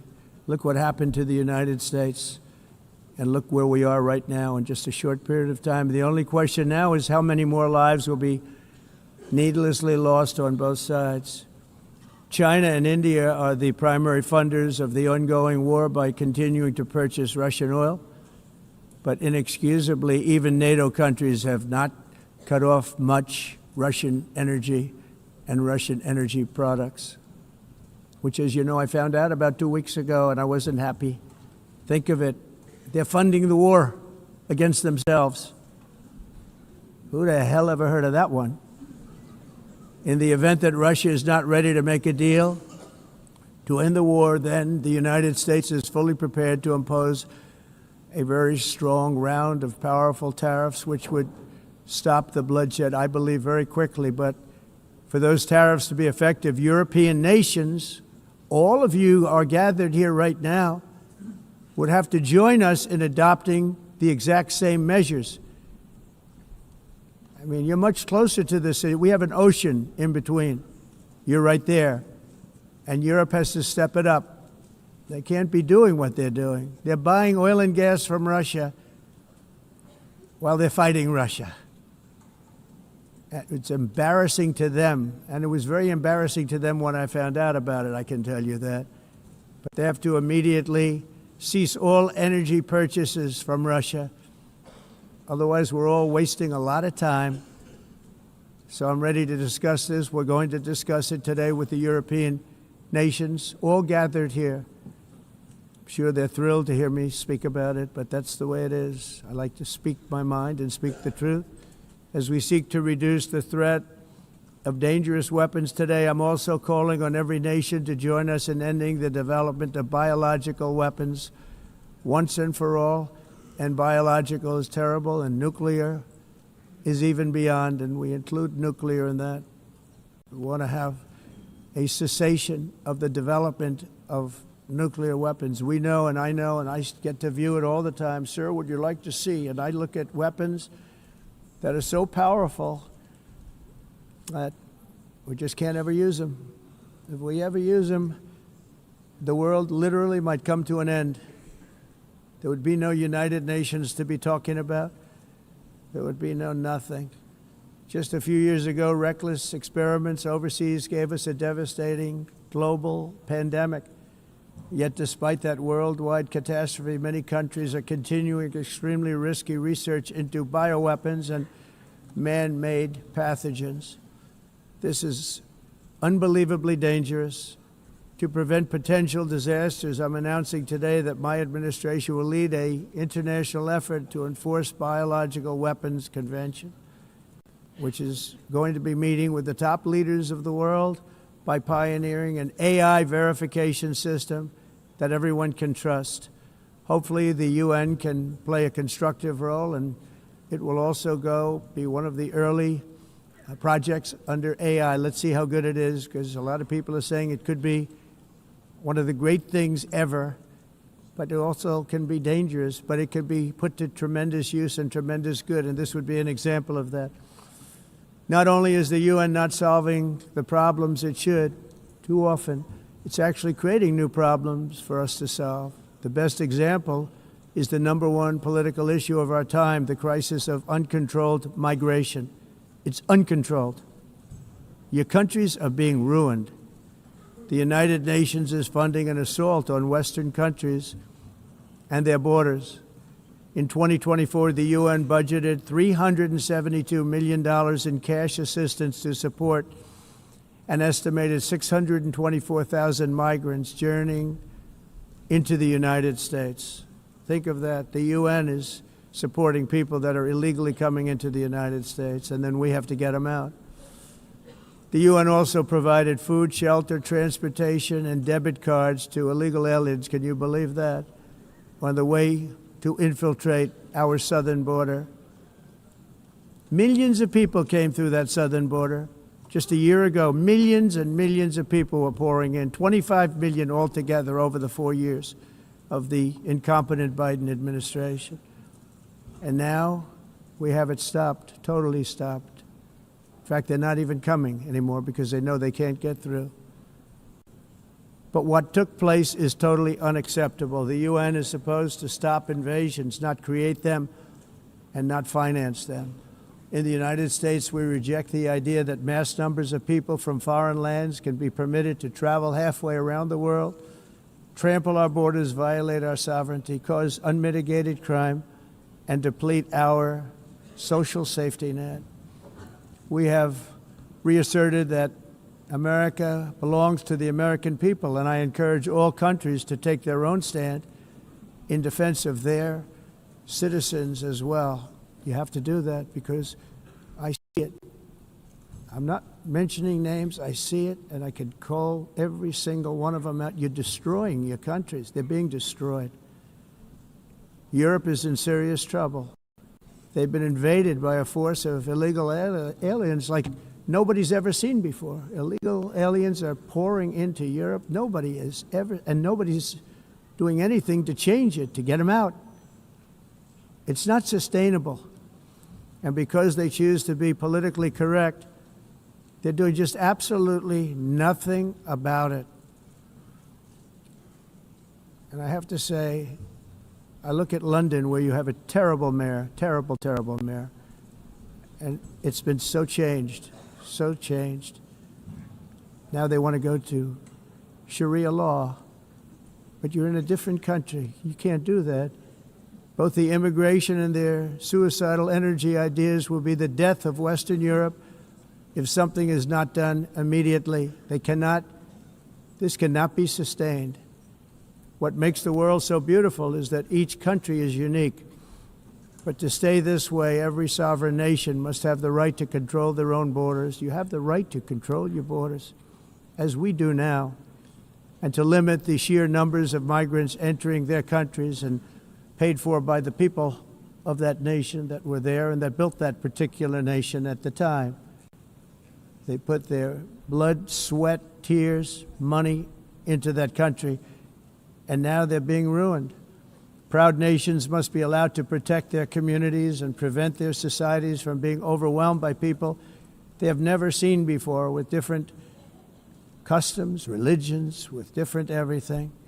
Where migrants have violated laws, lodged false asylum claims, or claimed refugee status for illegitimate reasons, they should, in many cases, be immediately sent home. And while we will always have a big heart for places and people that are struggling and truly compassionate, answers will be given. We have to solve the problem, and we have to solve it in their countries, not create new problems in our countries. And we are very helpful to a lot of countries that are just not able to send their people anymore.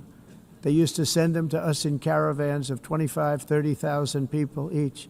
These massive caravans of people pouring into our country, totally unchecked and unvetted. But not anymore. According to the Council of Europe in 2024, almost 50% of inmates in German prisons were foreign nationals or migrants. In Austria, the number was 53% of the people in prisons were from places that weren't from where they are now. In Greece, the number was 54%, and in Switzerland, beautiful Switzerland, 72% of the people in prisons are from outside of Switzerland.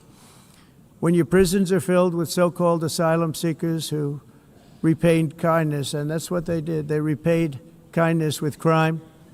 It's time to end the failed experiment of open borders. You have to end it now. See, I can tell you. I'm really good at this stuff. Your countries are going to hell. In America, we've taken bold action to swiftly shut down uncontrolled migration. Once we started detaining and deporting everyone who crossed the border and removing illegal aliens from the United States, they simply stopped coming. They're not coming anymore. We're getting a lot of credit, but they're not coming anymore. This was a humanitarian act for all involved, because on the trips up, thousands of people a week were dying. Women were being raped. Nobody's ever seen anything like it. Raped, horribly beaten, raped. On the trip up, the journey up, it was a long walk. It was a long, arduous journey, indeed. And it was also a historic victory against human trafficking throughout the region. What we did was a victory, and we saved so many lives of people that wouldn't make the journey. That journey was loaded up with death. Loaded up with death. Dead bodies all along the roads of jungles to get up. They go through jungles, they go through areas so hot you couldn't breathe. They were dying of suffocation, areas so hot that you couldn't breathe. Dead bodies all over. By them not coming, we're saving tremendous numbers of lives. My people have done a fantastic job in doing what they did, and the American public agrees with it. I mean, I was very proud to see this morning I have the highest poll numbers I've ever had. Part of it is because of what we've done on the border. I guess the other part is what we've done on the economy. Joe Biden's policies empowered murderous gangs, human smugglers, child traffickers, drug cartels, and prisoners from all over the world. The previous administration also lost nearly 300,000 children. Think of that. They lost more than 300,000 children, little children, who were trafficked into the United States on the Biden watch, many of whom have been raped, exploited, and abused, and sold. Sold. Nobody talks about that. The fake news doesn't write about it. With many others, young children who are missing or dead. And we found a lot of these children, and we're sending them back, and we've been sending them back to their parents. They said, nobody knows who they are. They said, where do you come from? And they'll give us a country, and we'll find out, and we'll figure it out, and we'll bring them back to their homes. And the mother and father rush to the door, and their tears in their eyes. They can't believe that they're seeing their son or daughter, their little son or daughter again. We've done almost 30,000 of them so far. Any system that results in the mass trafficking of children is inherently evil. Yet that is exactly what the globalist migration agenda has done, and it's what it's all about. In America, those days, as you know, are over. The Trump administration is working, and we are continuing to work to track down the villains that are causing this problem, and also, as I said, to get back the 30,000 we've already returned. Now I think we're going to have another. We're going to find a lot. You're not going to find all of them. 300, more than 300,000 They're lost or they're dead. They're lost or they're dead because of the animals that did this. To protect our citizens, I've also designated multiple savage drug cartels as far as and you see this, and you see it happening right before your eyes. Let's put it this way, people don't like taking big loads of drugs in boats anymore. There aren't too many boats that are traveling on the seas by Venezuela. They tend not to want to travel very quickly anymore. And we've virtually stopped drugs coming into our country by sea.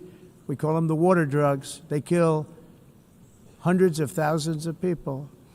I've also designated multiple savage drug cartels as far as foreign terrorist organizations, along with two bloodthirsty transnational gangs, probably the worst gangs anywhere in the world, MS-13 and Tren de Aragua. Tren de Aragua is from Venezuela, by the way. Such organizations torture, maim, mutilate, and murder with impunity. They're the enemies of all humanity. And for this reason, we've recently begun using the supreme power of the United States military to destroy Venezuelan terrorists and trafficking networks led by Nicolas Maduro. To every terrorist thug smuggling poisonous drugs into the United States of America, please be warned that we will blow you out of existence. That's what we're doing. We have no choice. Can't let it happen. They're destroying. I believe we lost 300,000 people last year to drugs, 300,000. Fentanyl and other drugs. Each boat that we sink carries drugs that would kill more than 25,000 Americans. We will not let that happen. Energy is another area where the United States is now thriving like never before. We're getting rid of the falsely named renewables. By the way, they're a joke. They don't work. They're too expensive. They're not strong enough to fire up the plants that you need to make your country great. The wind doesn't blow. Those big windmills are so pathetic and so bad, so expensive to operate. Then they have to be rebuilt all the time, and they start to rust and rot. Most expensive energy ever conceived, and it's actually energy. You're supposed to make money with energy, not lose money. You lose money, the governments have to subsidize. You can't put them out without massive subsidies. And most of them are built in China, and I give China a lot of credit. They build them, but they have very few wind farms. So why is it that they build them and they send them all over the world, but they barely use them? You know what they use? Coal. They use gas. They use almost anything, but they don't like wind. But they sure as hell like selling the windmills. Europe, on the other hand, has a long way to go, with many countries being on the brink of destruction because of the green energy agenda. And I give a lot of credit to Germany. Germany was being led down a very sick path, both on immigration, by the way, and on energy. They were going green, and they were going bankrupt.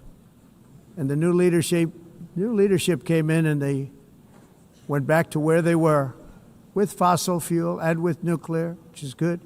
It's now safe, and you can do it properly. But they went back to where they were, and they opened up a lot of different plants, energy-producing plants, and they're doing well. I give Germany a lot of credit for that. They've said this is a disaster, what's happening. They were going all green. All green is all bankrupt. That's what it represents.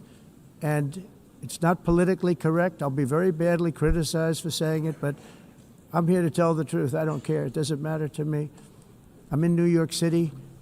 I'm feeling a lot safer. Crime, we're getting crime down. And by the way, speaking of crime, Washington, D.C. Washington, D.C. was the crime capital of America. Now it's after 12 days, it's a totally safe city. Everyone's going out to dinner. They're going out to restaurants. Your wife can walk down the middle of the street with or without you. Nothing's going to happen.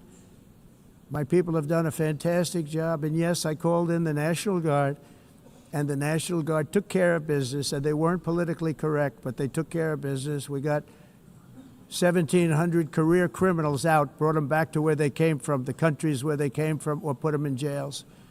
Washington, D.C. is now a totally safe city again. And I welcome you to come. In fact, we'll have dinner together at a local restaurant, and we'll be able to walk. We don't have to go by an armor-plated vehicle. We'll walk right over there from the White House.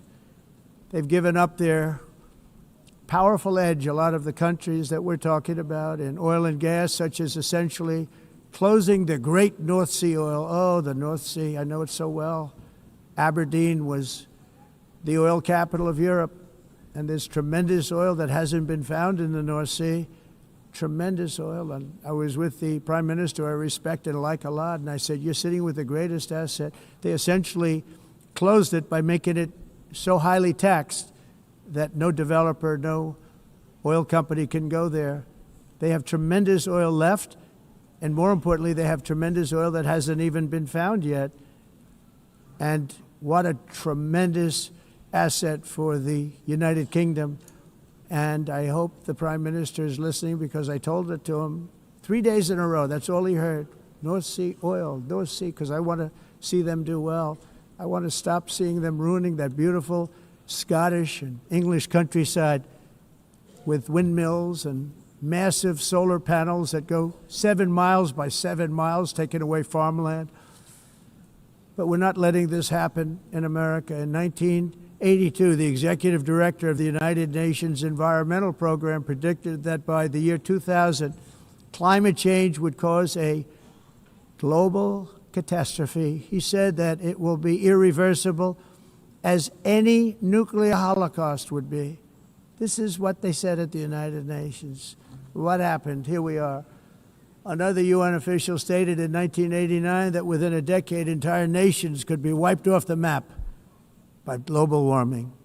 Not happening. You know, it used to be global cooling. If you look back years ago in the 1920s and the 1930s, they said, global cooling will kill the world. We have to do something. Then they said global warming will kill the world. But then it started getting cooler. So now they could just call it climate change, because that way they can't miss. It's climate change. Because if it goes higher or lower, whatever the hell happens, there's climate change. It's the greatest con job ever perpetrated on the world, in my opinion. Climate change, no matter what happens, you're involved in that. No more global warming, no more global cooling. All of these predictions made by the United Nations and many others, often for bad reasons, were wrong. They were made by stupid people that have cost their countries fortunes and given those same countries no chance for success. If you don't get away from this green scam, your country is going to fail. And I'm really good at predicting things, you know. They actually said during the campaign they had a hat, the best-selling hat. Trump was right about everything. And I don't say that in a braggadocious way, but it's true. I've been right about everything. And I'm telling you that if you don't get away from the green energy scam, your country is going to fail. And if you don't stop people that you've never seen before, that you have nothing in common with, your country is going to fail. I'm the President of the United States, but I worry about Europe. I love Europe. I love the people of Europe. And I hate to see it being devastated by energy and immigration. This double-tailed monster destroys everything in its wake, and they cannot let that happen any longer. You're doing it because you want to be nice. You want to be politically correct, and you're destroying your heritage.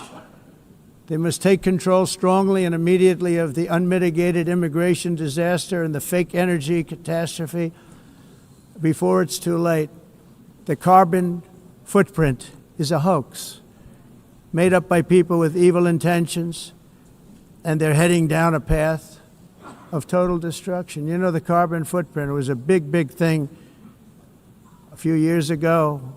I remember hearing about the carbon footprint, and then President Obama would get into Air Force One, a massive Boeing 747, and not a new one, an old one with old engines that spew everything into the atmosphere. He'd talk about the carbon footprint, we must do so. Then he'd get in and he'd fly from Washington to Hawaii to play a round of golf. And then he'd get back onto that big, beautiful plane and he'd fly back and he'd talk about, again, global warming and the carbon footprint. It's a con job. At extreme cost and expense, Europe reduced its own carbon footprint by 37%. Think of that. Congratulations, Europe. Great job. You cost yourself a lot of jobs, a lot of factories closed, but you reduced the carbon footprint by 37%. However, for all of that sacrifice and much more, it's been totally wiped out and then some by a global increase of 54%. Much of it coming from China and other countries that are thriving around China, which now produces more CO2 than all the other developed nations in the world. So all of these countries are working so hard on the carbon footprint, which is nonsense, by the way. It's nonsense. You know, it's interesting. In the United States, we have still radicalized environmentalists, and they want the factories to stop. Everything should stop. No more cows. We don't want cows anymore. I guess they want to kill all the cows. They want to do things that are just unbelievable, and you have it too. But you know, we have a border, strong, and we have a shape, and that shape doesn't just go straight up. That shape is amorphous when it comes to the atmosphere. And if we had the most clean air, and I think we do, we have very clean air. We have the cleanest air we've had in many, many years. But the problem is that other countries, like China, which has air that's a little bit rough, it blows. And no matter what you're doing down here, the air up here tends to get very dirty because it comes in from other countries where their air isn't so clean. And the environmentalists refuse to acknowledge that. Same thing with garbage. In Asia, they dump much of their garbage right into the ocean. And over about a 1 week and 2 week journey, it flows right past Los Angeles. You've seen it. Massive amounts of garbage, almost too much to do anything about, flowing past Los Angeles, past San Francisco, and then somebody will get in trouble because he dropped a cigarette on the beach. The whole thing is crazy. The primary effect of these brutal green energy policies has not been to help the environment, but to redistribute manufacturing and industrial activity from developed countries that follow the insane rules that are put down to polluting countries that break the rules and are making a fortune. They're making a fortune. European electricity bills are now 4 to 5 times more expensive than those in China, and 2 to 3 times higher than the United States. And our bills are coming way down. You probably see that our gasoline prices are way down. You know, we have an expression, drill. Nós reduzimos os custos de energia porque nós faremos, como a expressão, vamos fazer tudo isso, reduzir os custos de energia, e os custos diminuíram nos Estados Unidos. Common to see one. Por exemplo, se você olhar nos países em faturas de energia, nós não mas nós nos Estados Unidos conseguimos usar eles e evitar aumento da temperatura, porque é muito caro também usar nada e ninguém usa. Tudo isso a mudança. Esse agenda mundialista não tem nenhum sentido. País and it must be immediate. That's why in America I withdrew from the fake Paris Climate Accord, where, by the way, America was paying so much more than every country. Others weren't paying. China didn't have to pay until 2030. Russia was given an old standard that was easy to meet, a 1990 standard. But for the United States, we're supposed to pay like $1 trillion. And I said, this is another scam. The fact is, the United States has been taken advantage of by the world for many, many years, but not any longer, as you probably noticed. I unleashed massive energy production and signed historic executive orders to hunt for oil, but we don't have to do much hunting because we have the most oil of any nation, anywhere, oil and gas in the world. And if you add coal, We have the most of any nation in the world. Clean, I call it clean, beautiful coal. You can do things today with coal that you couldn't have done 10 years ago, 15 years. So I have a little standing order in the White House. Never use the word coal, only use the words clean, beautiful coal. Sounds much better, doesn't it? But we stand ready to provide any country with abundant, affordable energy supplies if you need them, when most of you do. We're proudly exporting energy all over the world. We're now the largest exporter. In the United States, we want trade and robust commerce with all nations, everybody. We want to help nations. We're going to help nations. But it must also be fair and reciprocal. The challenge with trade is much the same with climate. The countries that followed the rules, all their factories have been plundered. It's really sad to watch. They've been broken. They've been broken by countries that broke the rules. That's why the United States is now applying tariffs to other countries, and much as these tariffs were for many years applied to us, uncontrollably applied to us. We've used tariffs as a defense mechanism under the Trump administration, including my first term, where hundreds of billions of dollars in tariffs were taken in. And by the way, we had the lowest inflation, and now we have very low inflation. The only thing different is that we have hundreds of billions of dollars flowing into our country. But this is how we will ensure that the system works for everyone and is sustainable into the future. We're also using tariffs to defend our sovereignty and security throughout the world, including against nations that have taken advantage of former U.S. administrations for decades, including the most corrupt, incompetent administration in history, the sleepy Joe Biden administration. Brazil now faces major tariffs in response to its unprecedented efforts to interfere in the rights and freedoms of our American citizens and others, with censorship, repression, weaponization, judicial corruption, and targeting of political critics in the United States. I have a little problem saying this because I must tell you, I was walking in and the leader of Brazil was walking out. We saw him and I saw him, he saw me, and we embraced. And then I'm saying, can you believe I'm going to be saying this in just 2 minutes? But we actually agreed that we would meet next week. We didn't have much time to talk, like about 20 seconds. They were in retrospect, I'm glad I waited because this thing didn't work out too well. But we did talk, we had a good talk, and we agreed to meet next week, if that's of interest. But he seemed like a very nice man, actually. He liked me, I liked him. But if you, and I only do business with people I like. When I don't like them, I don't like them. But we had, at least for about 39 seconds, we had excellent chemistry. It's a good sign. But also in the past, Brazil, can you believe this, unfairly tariffed our nation, but now because of our tariffs, we are hitting them back, and we're hitting them back very hard. As president, I will always defend our national sovereignty and the rights of American citizens. So I'm very sorry to say this, that Brazil is doing poorly and will continue to do poorly. They can only do well when they're working with us. Without us, they will fail, just as others have failed. It's true. Next year, the United States will celebrate the 250th anniversary of our glorious independence, a testament to enduring power and American freedom and spirit.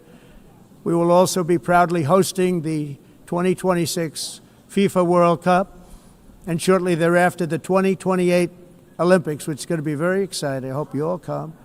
I hope that countless people from all over the globe will take part of these will be great celebrations of liberty and human achievement, and that together we all can rejoice in the miracles of history that began in July 4th, 1776, when we founded the light to all nations. And it's something really that an amazing thing came out of that date. It's called the United States of America. In honor of this momentous anniversary, I hope that all countries who find inspiration in our example will join us in renewing our commitment and values and those values really that we hold so dear together. Let us defend free speech and free expression. Let us protect religious liberty, including for the most persecuted religion on the planet today. It's called Christianity. And let us safeguard our sovereignty and cherish qualities that have made each of our nations so special, incredible, and extraordinary. In closing, I just want to repeat that immigration and the high cost of so-called green renewable energy is destroying a large part of the free world and a large part of our planet. Countries that cherish freedom are fading fast because of their policies on these two subjects. You need strong borders and traditional energy sources if you are going to be great again.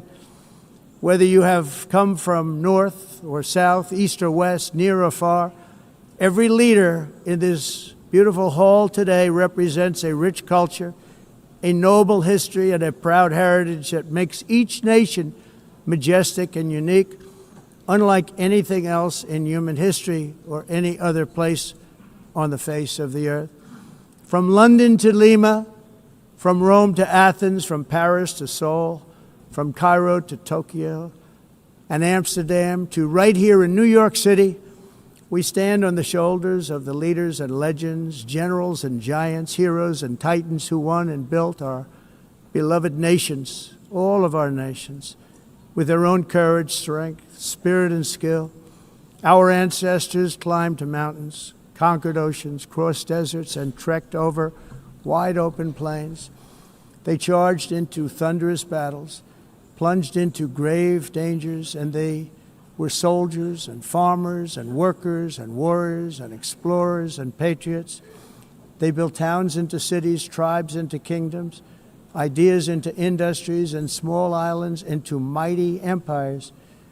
You're a part of all of that. They were champions for their people who never gave up and who never, ever gave in. Their values defined our national identities.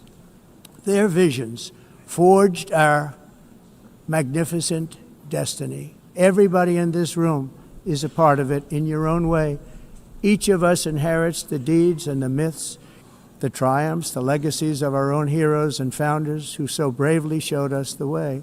Our ancestors gave everything for homelands that they defended with pride, with sweat, with blood, with life, and with death. Now the righteous task of protecting the nations that they built belongs to each and every one of us.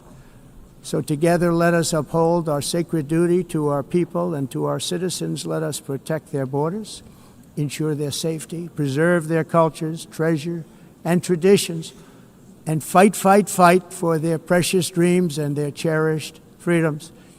And in friendship and really a beautiful vision, let us all work together to build a bright, beautiful planet, a planet that we all share, a planet of peace and a world that is richer, better, and more beautiful than ever before. That can happen. It will happen.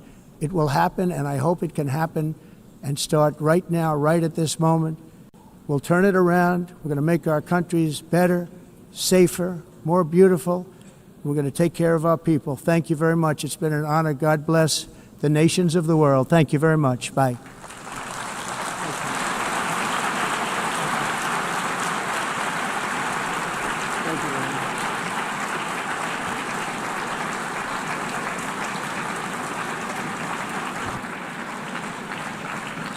On behalf of the Assembly, I wish to thank the President of the United States,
be seated.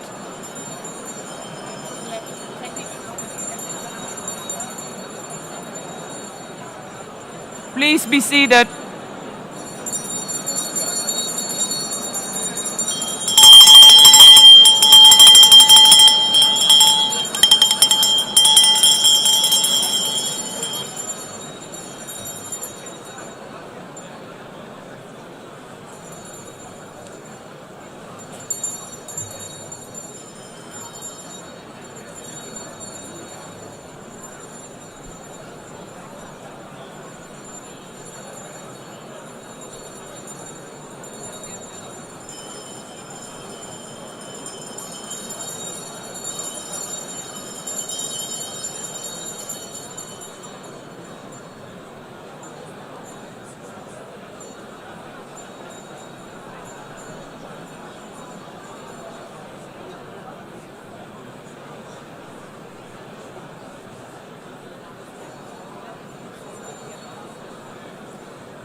Excellencies, could you please take your seats in due respect to the next speakers? The second row, could you please take your seat right now?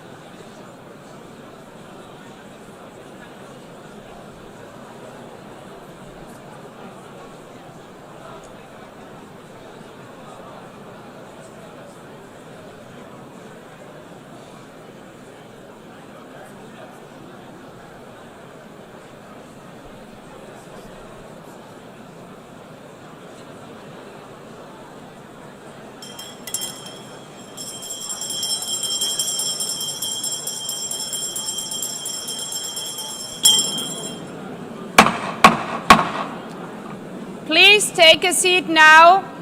With due respect to the next speakers, I would kindly ask you, gentlemen in the left row, please take your seats. We will continue.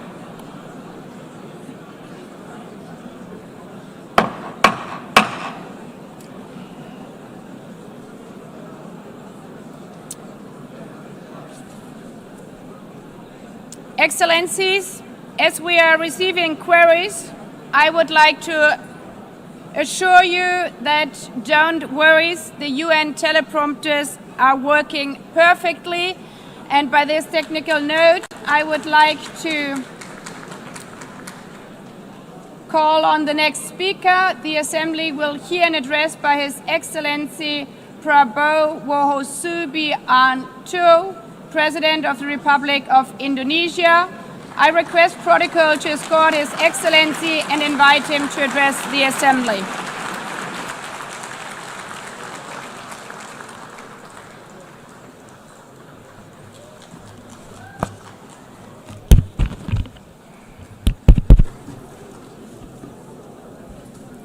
His Excellency Mr. Antonio Guterres, Secretary General of the United Nations, Her Excellency Madame Annalena Baerbock, President of the United Nations General Assembly, His Excellency Mr. Moses Abelian, Under Secretary General for General Assembly and Management, Excellencies, Heads of States, Heads of Governments, distinguished delegates, ladies and gentlemen. It is indeed a great honor for me to stand in this august General Assembly Hall among leaders and representatives who represent almost all of humanity. We differ in race, religion, and nationality, yet we gather together today as one human family. We are here first and foremost as fellow human beings, each created equal, endowed with unalienable rights to life, liberty, and the pursuit of happiness. The words of the United Nations Declaration of Independence have inspired democratic movements across continents, including the French Revolution, the Russian Revolution, the Mexican Revolution, the Chinese Revolution, and Indonesia's own struggle and journey to freedom. It also gave birth to the Universal Declaration of Human Rights, adopted by the United Nations in 1948. All men are created equal was the creed that opened the way to unprecedented global prosperity and dignity. And yet, in our own era of scientific and technological triumphs, an era capable of ending hunger, poverty, and environmental ruin, we also continue to face today grave dangers, challenges, and uncertainties. Human folly, fueled by fear, racism, hatred, oppression, and apartheid, threatens our common future. My country knows this pain. For centuries, Indonesians lived under colonial domination, oppression, and slavery. We were treated less than dogs in our own homeland. We Indonesians know what it means to be denied justice and what it means to live in apartheid, to live in poverty, and to be denied equal opportunity. We also knew what solidarity can do in our struggle for independence, in our fight to overcome hunger, disease, and poverty. The United Nations stood with Indonesia and gave us vital assistance. Decisions made here based on human solidarity by the Security Council and this Assembly gave Indonesia independence, international legitimacy, opened doors, and supported our early development through the efforts of the United Nations Children Fund, the United Nations Food and Agriculture Organization, the FAO, the World Health Organization, and many, many other United Nations institutions. And because of that, Indonesia today stands on the cusp of shared prosperity and greater equality and dignity. Madam President, Excellencies, our world today is driven by conflict, injustice, and deepening uncertainty.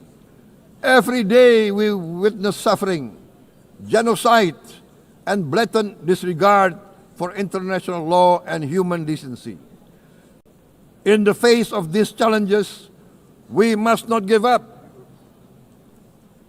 As the United Nations Secretary General said, we cannot give up. We cannot surrender our hopes or our ideals. We must draw closer, not drift apart. Together we must strive to achieve our hopes, our dreams.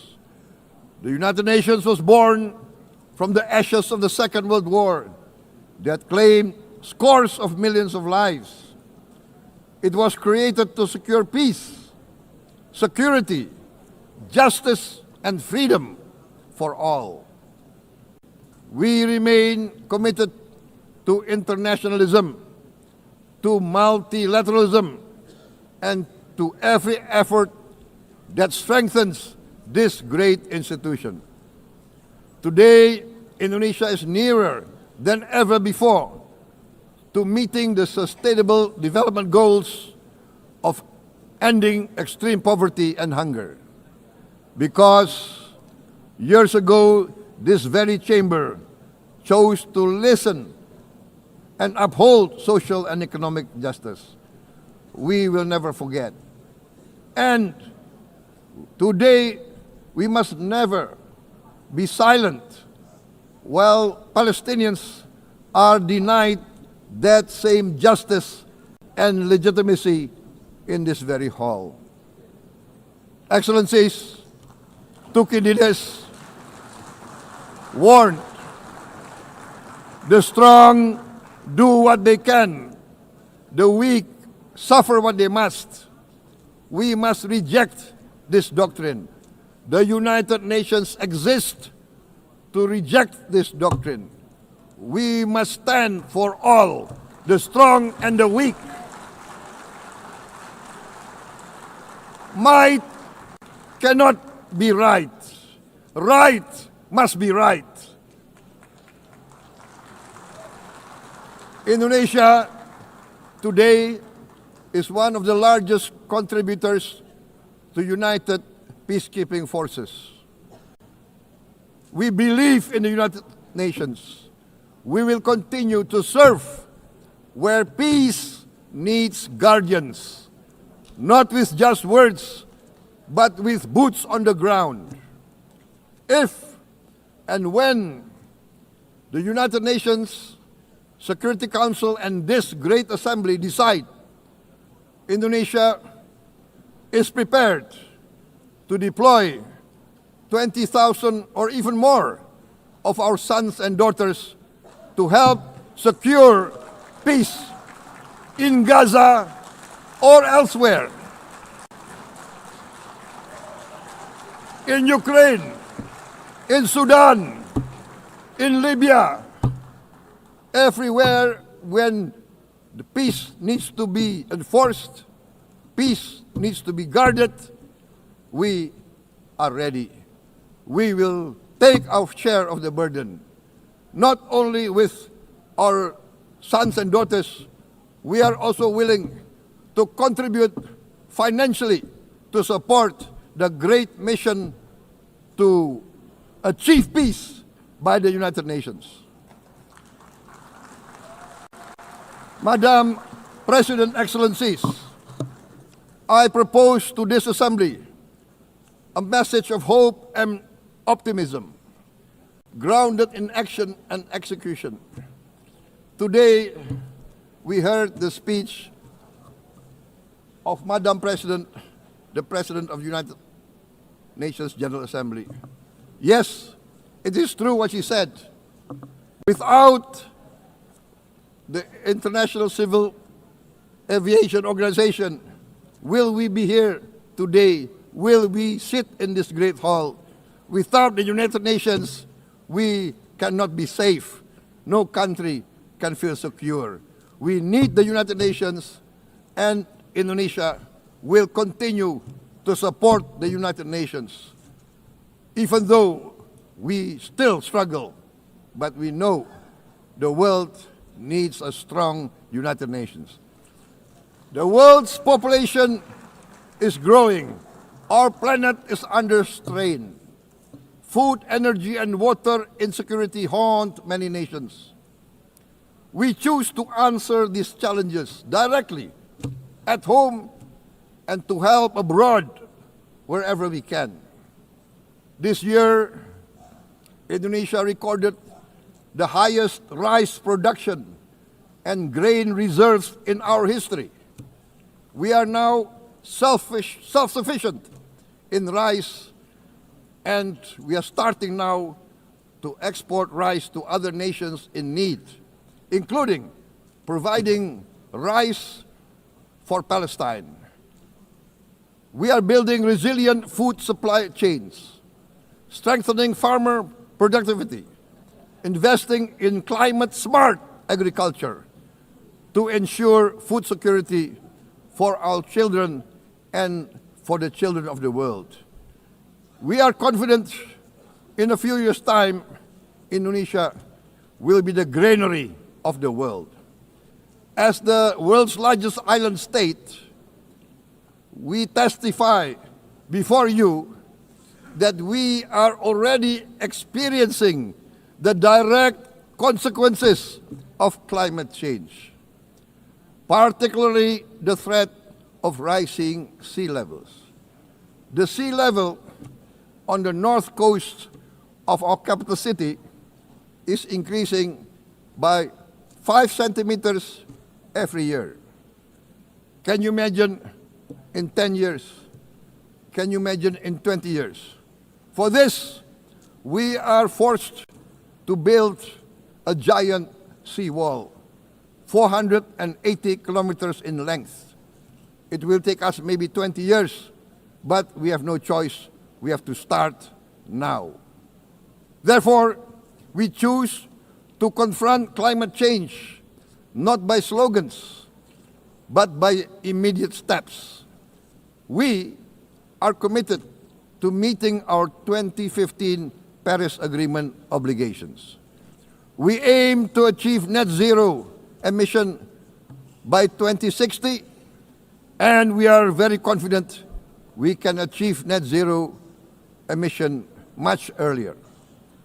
We aim to reforest more than 12 million hectares of degraded forest, to reduce forest degradation, to empower local communities with quality green jobs for the future.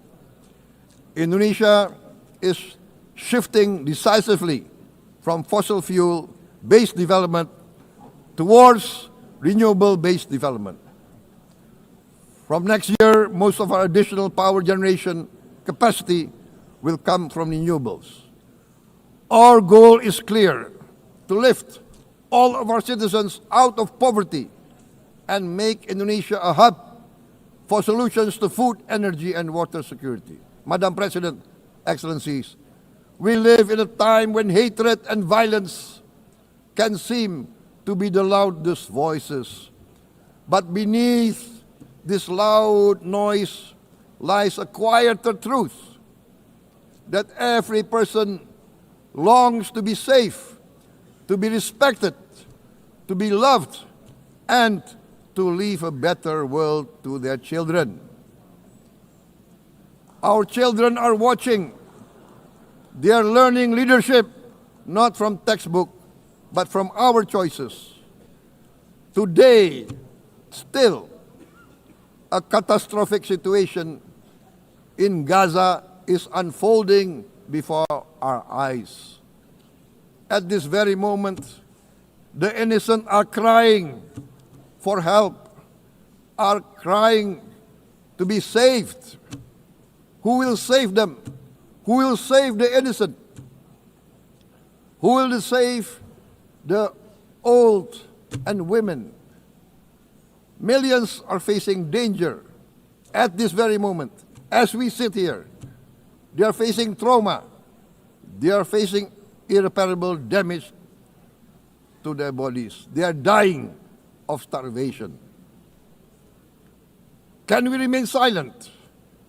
Will there be no answer to their screams? Will we teach them that the human family can rise to the challenge? Madam President, we must act now. Many speakers have said that. We must stand for a multilateral order where peace, prosperity, and progress are not the privilege of a few, but the right of all. With a strong United Nations, we can build a world where the weak do not suffer what they must, but live the justice that they deserve. Let us continue humanity's great journey of ideals, the selfless aspirations that created the United Nations. Let us use science to uplift, not use science to destroy. Let rising nations help others to lift themselves. I am convinced that the leaders of the great world civilizations of the West, of the East, of the North, of the South, leaders of America, Europe, of India, China, the Islamic world, the whole world, I am convinced they will rise to their role demanded by history. We are all hopeful that the leaders of the world will show great statesmanship, great wisdom, restraint, humility, overcome hate, overcome suspicion. Madam President, distinguished delegates, we are greatly heartened by the events of the last few days, where significant leading countries of the world have chosen to side with history, to choose the right side of history, the path of the moral high ground, the path of rectitude, the path of justice, the path of humanity, to shun hatred, to overcome suspicion, and to avoid the use of violence. The use of violence will beget violence. No one country can bully the whole community of the human family.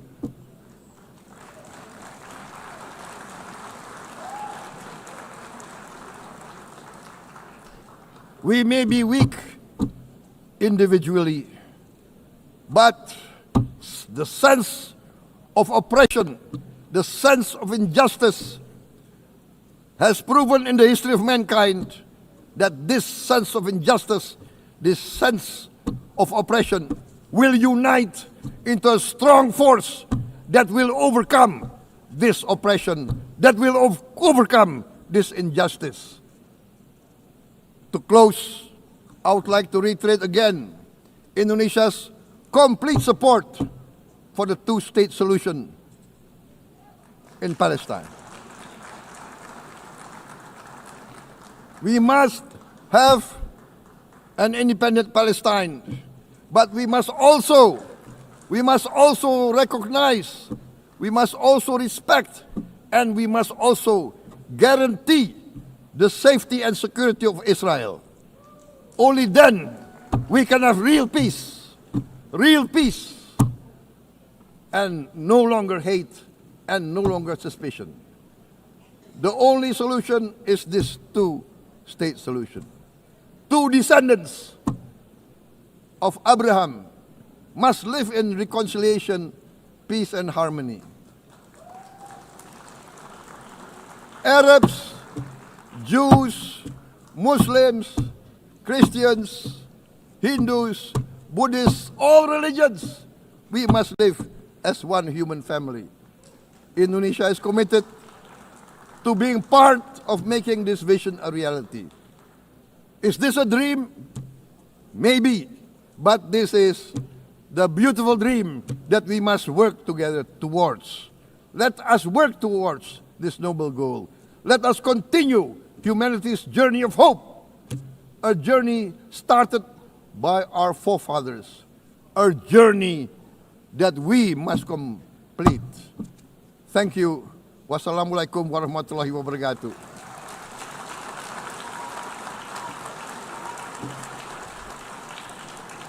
Shalom.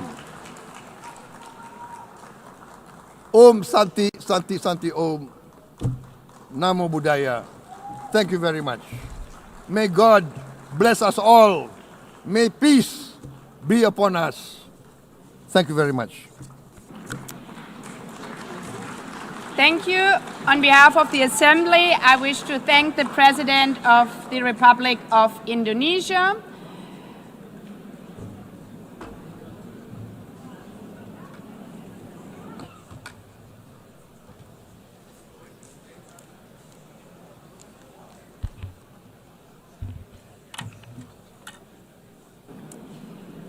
The Assembly will hear an address by His Excellency Recep Tayyip Erdogan, President of the Republic of Turkey. I request protocol to escort His Excellency and invite him to address the Assembly.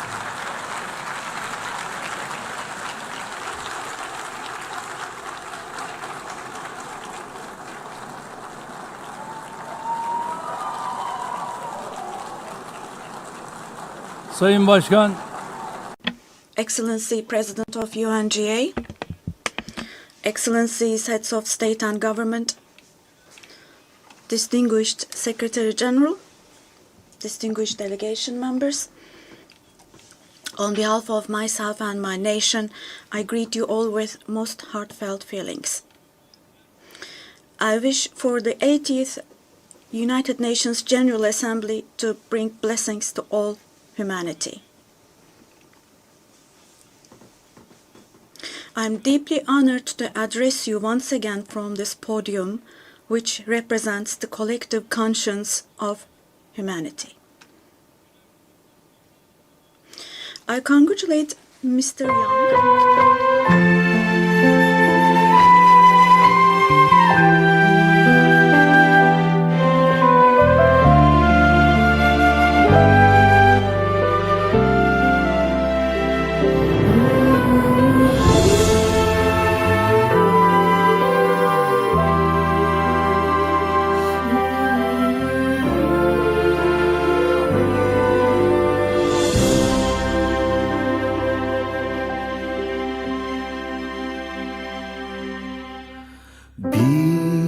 Biarkanlah sang waktu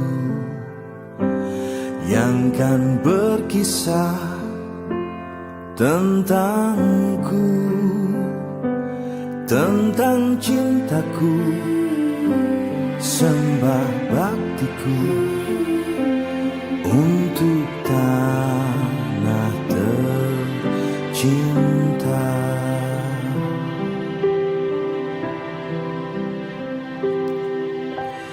Sejauh ku melangkah, tetap di sini rumahku, akan ku bela dan ku jaga demi kehormatan bangsaku. Adil makmur akan nyata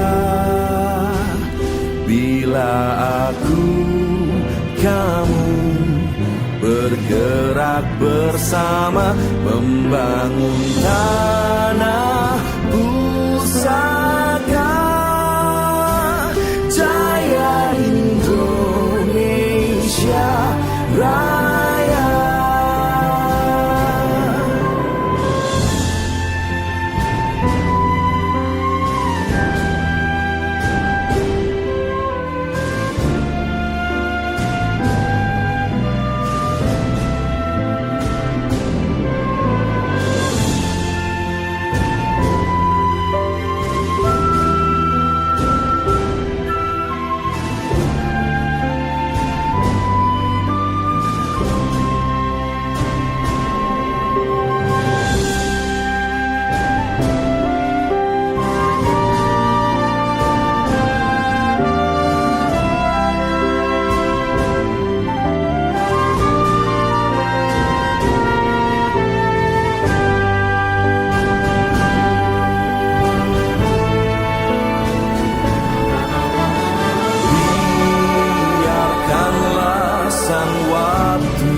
Kan berkisah tentangku selama hayat masih dikandung badan seluruhku untuk pertiwi. Adil makmur akan nyata bila aku, kamu bergerak bersama membangun